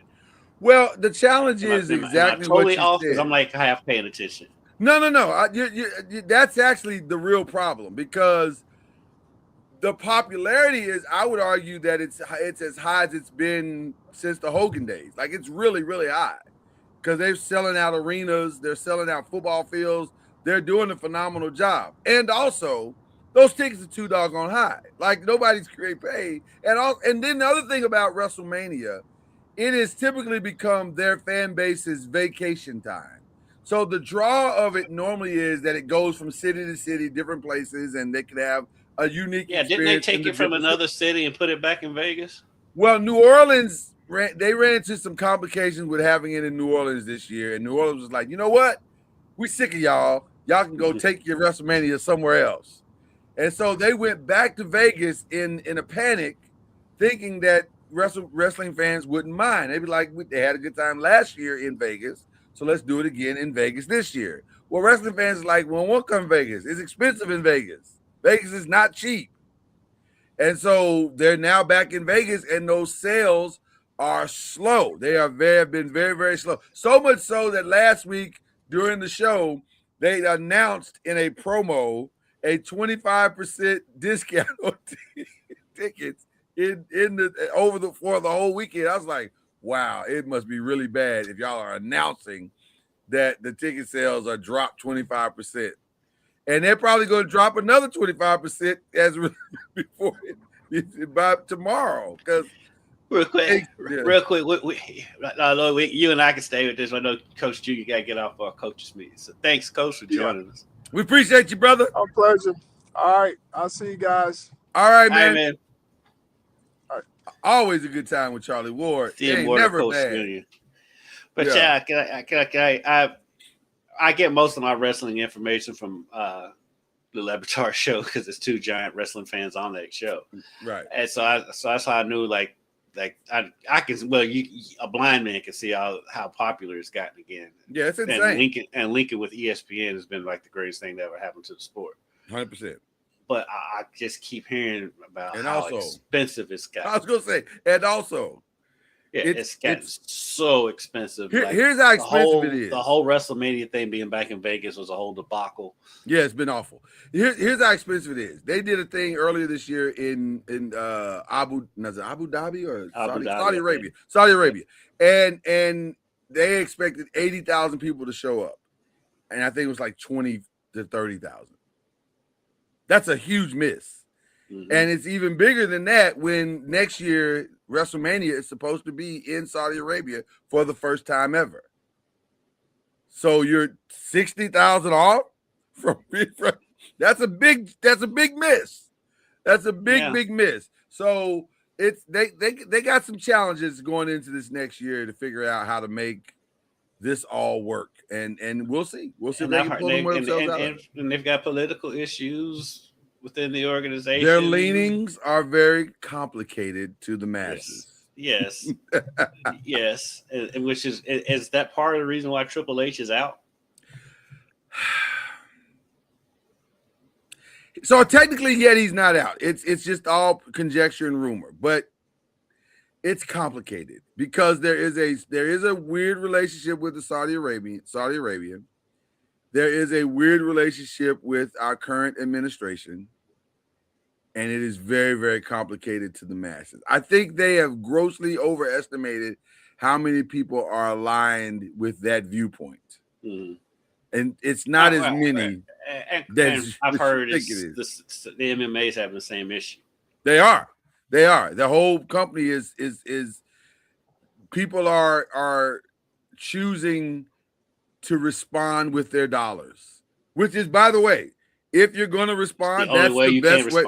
That's the best way to respond. That's the best way to respond. Oh, you don't. Oh, that's who you support. Well, guess who we're not going to support? Right. That sends a very clear message. So, shout out to the Montgomery bus boycott. So there you go. It's complicated, but nevertheless, WrestleMania will go down this weekend. It should be. There are some very interesting matches that should be taking place. And it's wild that like the early preliminaries are going to be on regular ESPN. Well, that's also controversial because two of the biggest matches and the most interesting matches are going to be for free on ESPN, which I'm sure makes the people who are paying like myself go, wait a minute, hold on. What? Why am I paying for ESPN? Why? This app why? thing? Right. Like, what are we doing? Like, I thought this was the reason why I paid for what I paid for this stuff. So again, they got some challenges to work through, and I'm sure they'll figure it out. But as of right now, they got some very serious challenges to work through. So there you go. The crazy thing is the drama behind the scenes is probably more interesting than the drama that they create for WrestleMania. It's pretty good. It's pretty good. Well, listen, you knew there were problems when CM Punk last week during his promo on air said, because Pat McAfee has injected himself. That's where my inject is coming in. Injected himself into the match, the main event. And CM Punk called him Pat McAfee. And I was like, oh, man, that's oh boy. Oh boy. That's a little strong. And CM Punk has been very adamant about his viewpoints and his feelings toward the current administration. So him saying that his allegiances was not shocking, but him calling specifically Pat McAfee out in that way was like, exactly wrong. I mean, no. It's complicated. Leave it at It's that. complicated. It's very complicated. Leave it at that. Leave it at that. All right. So that's what's been going on as it relates to everything else. Also, did you finally see TOC? You still haven't seen it? No. I almost want to go ahead and spoil it because the statute of limitations truly is up. We're only days away from. I will sign right off this podcast if you do that. I can click this X real fast. This is so sad. When will you be able to see it? Honestly, the way it is right now, it may not be until Sunday. Say again, I'm sorry. Say again. You broke up a little bit. it may not be until Sunday because like I said I got Louisville Kings playing tonight. U of L spring game is Friday. I got to work Saturday. Maybe Saturday night. Maybe. It's good. It's really good because we got Thunder over Louisville on Saturday. And there's some wow moments. There are some legit wow moments. The show, the episode itself is a wow moment, and then there's a couple of wow moments in the episode. So I need you to see it. I need you to go ahead and take care of this. I know you're bursting at the seams. I am, because you and I, we watch it together. That's what we do. I know that's our thing. I know, but that's our thing in this household. I know. We haven't been able to. So. I know. Monday was our window, but we were both tired. She had just gotten back from Vegas, and I was just I understand. tired. I can understand that. By the way, I want to give an early shout out to my wife who watched the Masters Sunday with me and was like, it was so funny because she was like, that caddy, why is he carrying a bag? I said, because he's going to make money carrying his bag. The definition of a caddy. Right. That's the point. They can't. I said, well, her thing was he can carry his own bag. And I'm like, no, not to hit good shots. He won't hit any good shots. No, carry that bag for 4 days. 18 holes. Right. For 4 days. And she said, well, I just wouldn't do that. I said, oh, yes, you would. Yeah, you would. She said, why? And she said, why you say that? I said, because the winner is going to get 10%. The caddy's going to get 10% of whatever the winner gets. The winner gets $4.5 million. She said, oh. She's like, oh, well, then I definitely would be carrying it back. Oh, I must have Chelsea Clinton. I must have Chelsea Clinton. Clearly, I've got Chelsea Clinton right here. By the way, shout out to my kids, too, who watched Rush Hour for the first time this weekend. Oh, yeah? Loved it. Did they watch all of them or just the first one? We just watched the first one. We watched the first one. We got tested, guys. We floated the little bubble to see if they like it. They seem to like it. So now we'll go on to see. I don't know if we're gonna watch 2. 2 was I didn't like 2. 2 was weird to me. I get it. They all run together to me. Like I know the first one, but I know the first one like the back of my hand. Yeah, but after the first one, they all kind of melt together. Yeah, 2 was okay. 3 was really good. I thought so. I feel like the best line in 2 was the throwaway at the end of the movie when he said, he ain't gonna be in Rush Hour 3. Right. That was the best line. Because I still say that all the time. Yeah, he ain't gonna be in Rush Hour 3. But even though low key, the best Chris Tucker movie is Money Talks. Money Talk is outstanding. Money Talks is outstanding. I quote more lines from that movie on a daily basis. That is a good. I need 2 time. on the 5th. I need $200.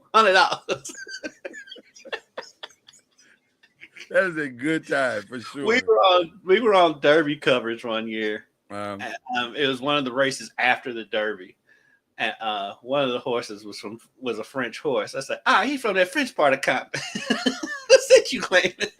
What's that you claiming? Yeah. Where your shirt at? Money Talks. If you have not seen it, you're missing out. You are missing out. That low key is the best Chris Tucker movie. It rivals Friday for sure. I think I like it better than Friday because for one, this is all Chris Tucker ad-lib. Oh, it's just Chris Tucker being Chris Tucker for an hour and a half, and he's all Chris and it's Tucker. Pete Chris Tucker. Before he found God or whatever he called himself doing. He found the Lord. Ain't that wrong finding the Lord? No, but he changed. He changed. He's trying to get it back, but it's not. I do hate that he changed from doing Money Talks type stuff because that was funny. That had nothing to do with Jesus. But the thing was though, he didn't ever really cuss all that much anyway. And so I was like, why are we going? I was like, I get you love the Lord, but you still had you wasn't one of those that needed cuss words to get your point across anyway. So not he still really could have done stuff. Yeah, I don't know. Sometimes, and listen, it's your walk. You can walk your walk how you walk. It's your walk. Yeah, it's your path. I do think though that he could have, I do think part of it too. The part of the reason why the comeback hasn't been as good is because he's making so much money on Rush Hour still that like he doesn't have to put in the effort. He made. If the reports are correct, he made after the first one, he made $40 million on the next 2, and there's talk of a third or fourth. Crazy. There's talk of a fourth. So hey, I don't. If I could make, I heard Ludacris say this about the Fast and the Furious. They said somebody asked him, "Why you keep making these?" Because they make $1 billion every time we make it. No matter how stupid and outlandish they are. We went to space and ended up making another one. That's why we're making it. It's $1 billion. It's a guaranteed $1 billion every time we make it. Yeah. And plus, the other thing about Money Talks is, man, look, you're getting Charlie Sheen too. And Yeah. I don't care what his personal life is. Charlie Sheen is one of the best comedic actors we've ever seen, and him playing the straight man in the movie, he's outstanding. Kills it, knocks it out of the park. And so he's outstanding. It's just a good time. Money Talks is if you're not doing Heather Locklear in there. I mean, that movie. Sammy Davis Jr. I got all the juniors. Sammy Davis Jr. Vic, I'm about to go back and find Money Talks today. He's the first. He's your last. Man, he's your everything. He's your everything. I mean, I used to watch the opening scene of him driving, singing that song before. Class in college. Yeah. That's how old that movie is too. Though. It's been around a long time. That movie came out like 96, I think. Yeah, right around there. 95, 96, somewhere. It was right after Friday. It wasn't that far after Friday. Yeah, I was going because I couldn't remember if it was before or after Friday. Yeah, it was after Friday. But he's just so good. He's so good. It was just, I love Money Talks. Low key, I was gonna watch that this weekend. I just, for some reason, I got sidetracked. I don't even know where to find it right now. Is it on HBO? I think it's on it's on Netflix. I know I saw it pop up not too long ago. I've seen it somewhere. I don't know where I saw it. Yeah. It may have been on YouTube. I got YouTube as well, and some stuff I can watch on YouTube. So I don't know. I saw it, and I'll probably watch it at some point this weekend. Yeah. So now that we've talked it back up, so there you go. I have not started The Boys yet. I've not either. Because I had started rewatching it from the beginning when I knew that this one was coming out. Yeah. But I quit, and I can't remember where I left off. And you know how it is when you're looking at Prime. If you've already watched all the episodes, it's not going to tell you that you started rewatching one. No. So I can't. No. I'm like, I don't really want to start all the way over. I'm caught up. I just can't wrap my mind around watching it yet. Like The Boys, you got to get ready for that. It's so much. And so my buddy, I'm not ready yet. My buddy Ian that I work with, he's already started it, and he said it's hilarious. He said it's been hilarious. So I'm sure it is. I'm sure it's crazy, and it's all the things that The Boys has always been. But I'm not ready yet. I may wait a few more weeks before I get into it. So the final of The Pit is tonight. That'll be. I have not watched The Pit. Yeah, The Pit's an interesting time. It's a hardcore. It's the most hardcore medical show. Like I thought Grey's Anatomy was hardcore until I saw The Pit, and I was like, oh, so there are levels to this. There are clearly levels to this, and The Pit has decided to go to the nth level. It's the hardcore. If you can't stomach that kind of stuff, I would not recommend The Pit to you. It's not. You're not gonna be able. Same with The Boys. Oh well, for different reasons though, because The Boys, it goes places that I did not know existed. I didn't think you could do that on TV. Like there are certain things they do. You like you can do that. Like you can do anything. You can do anything if people are paying for it. And I think, and also, I think there's a lot of drugs involved in The Boys. Like I feel like the only way you can write that kind of material is high, or like you can't do it soberly. And high, and we ain't talking about weed. No. This is a different kind of high. it is. I would like to think that I live in a world where a sober mind would never come up with The Boys. Yeah, and that's scarier. Involved in The Boys. Am I wrong? I think he may have been involved in a few episodes here and now. He's like an EP or something. He maybe, I don't know. So you're gonna make me look that up now. I'm curious. Well, you keep saying things while I look it up. And my new guilty pleasure, which is not a new guilty pleasure, but it's a revisited guilty pleasure, has been Bridgerton. Because I did watch the first season, and I just sitting there the other day, and I was scrolling through Netflix. I was like, let me see what the second season is about. And it's just as goofy as the first season. It's all goofy and predictable, but you still watch it. Listen, I'm so angry to this day. And by the way, it is Seth Rogen and Evan Goldberg, and so yeah, it's their whole team, which does explain for a lot of Explains things a that lot happen of it, because yes. Seth is a wild boy. Mhm. But yes, I'm so angry at my wife to this day about Bridgerton because I'm like 5 seasons in. They're already in 5 seasons. Yes, and I I've thought they watched just done every. 3. Hey, I've watched every single one, and the spinoff Charlotte, which may be the best of all of it. Charlotte is outstanding. I didn't know there was a spinoff till I was scrolling through and saw Yeah, the it's a Queen sitting one-off there. though. It's a one-off. It's like a limited series one-off kind of vibe. But it's Bridgerton is just it It's is a guilty without pleasure. question it's guilty pleasure, and it's really good. It's well written. Shout out to Shonda Rhimes. It's well written. So I got to give it credit. I hate that too because I should not like that show as much as I do, but I love it. I love it. Cannot wait till the next new season, which they've I already didn't started realize filming. they'd done 5. Wow. Yeah, it's about 5 seasons. They're deep in this thing. Well, it's a series. You know, it's a book series, so they've just been lifting out of the book and doing different stuff, and then she's putting her own spin on it. But it's been around a while. And then of course Hacks is back. I watched Hacks. Hacks is always a good time. I love Hacks. I love Hacks. I know I watched the first 2 seasons. Yeah. I don't think I've been back since the second season. I got to the Hacks party way late. So I was on it at the beginning. I wasn't. I got there. I kind of fell off. Yeah, I got there. She was in the 3rd season, and I was like, I'm gonna try the Hacks. It felt like a show I would like, but I wasn't sure that I would like it until I watched it, and then I liked it. I was like, oh, it is good. So I'm on Hacks, and then what's the other I'm on?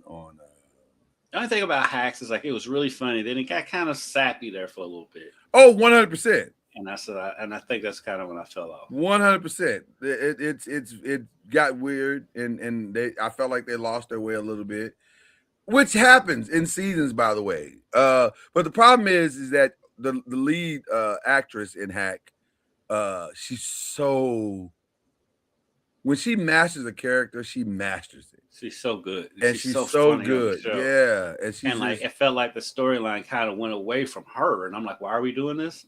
Right, and then and despite that, she still won an Emmy. Like whatever you give her, she's going to do it at the nth degree. She's kind of like a Meryl Streep kind of vibe. Like she's got that kind of talent. She's really, really talented.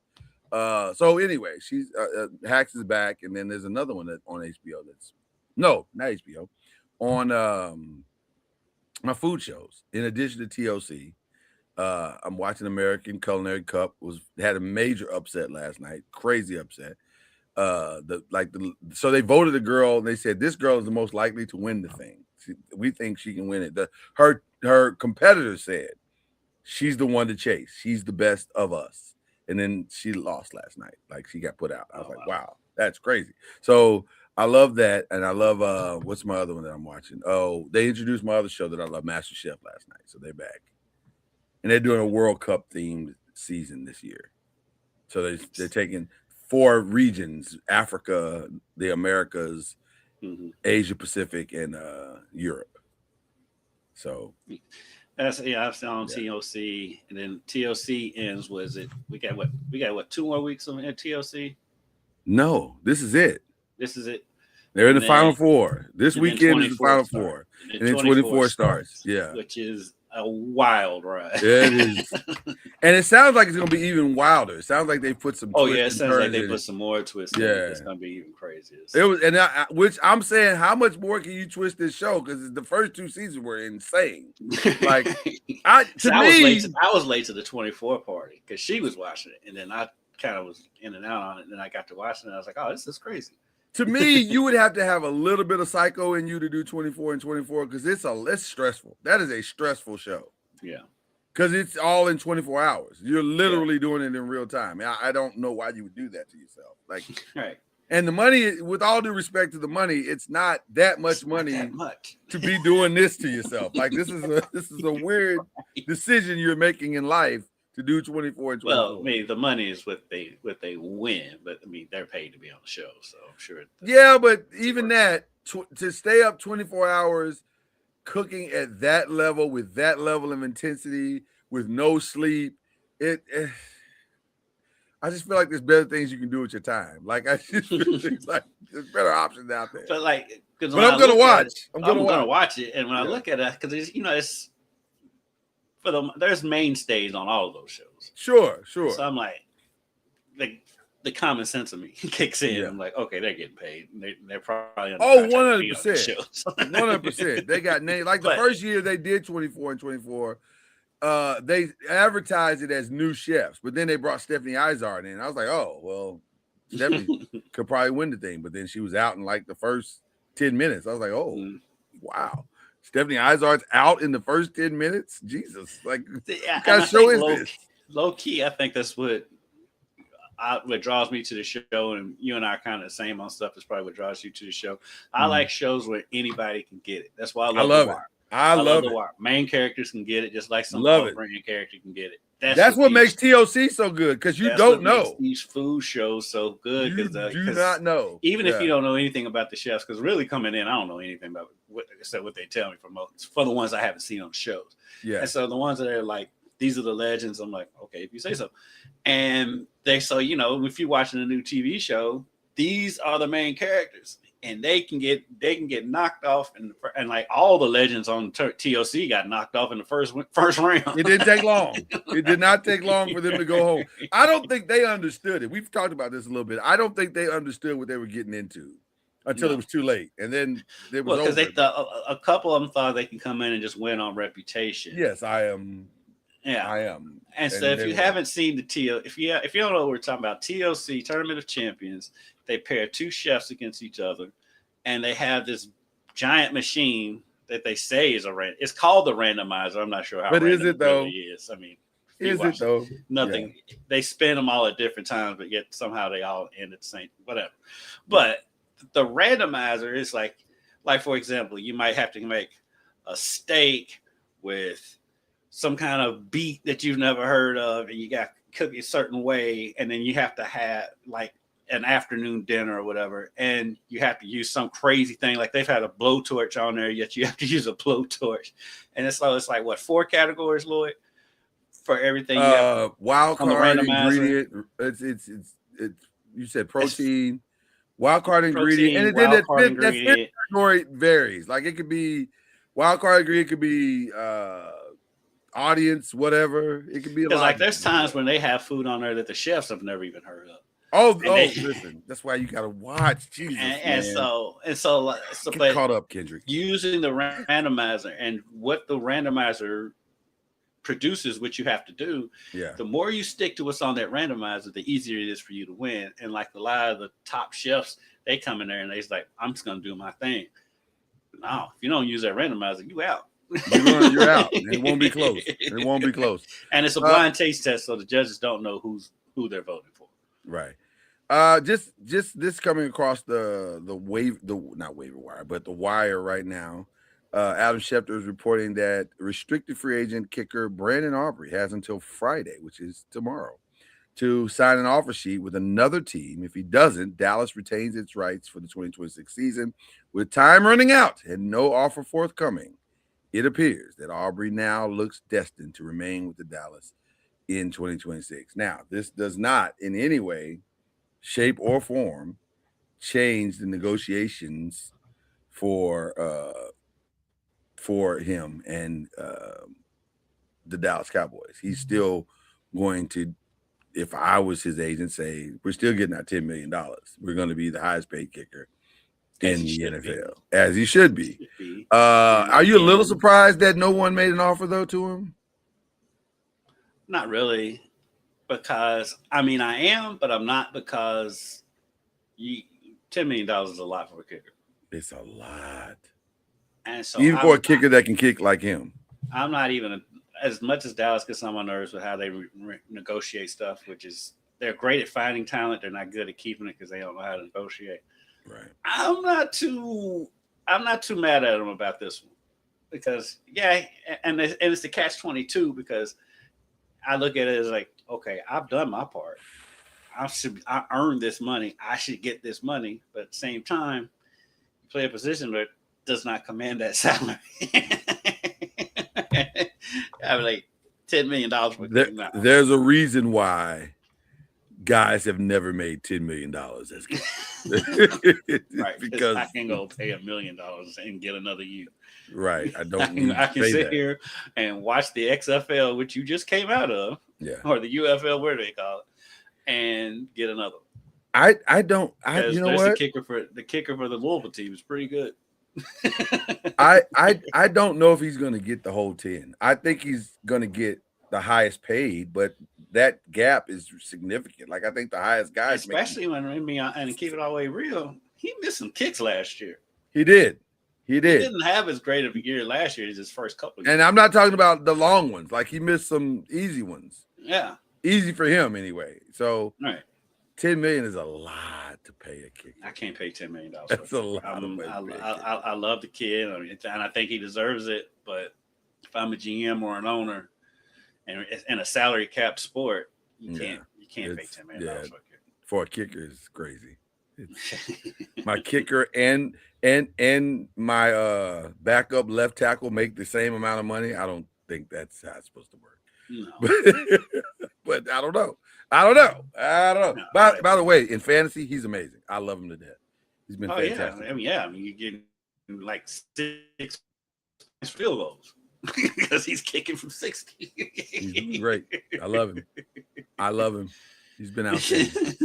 But that's an interesting story to see. We'll see where that goes. Okay, so we will do our mock next week, and we'll have some fun with that. It'll have a really good time with that, as a matter of fact. With that being said, may be a game time decision because I'll be in Derby coverage. Well, so I was thinking we're getting close to that. So I also have some stuff going. Listen, it may have to be the week after that the draft's already over. One or two things are going to happen next week. We're either going to do a mock draft or we're not.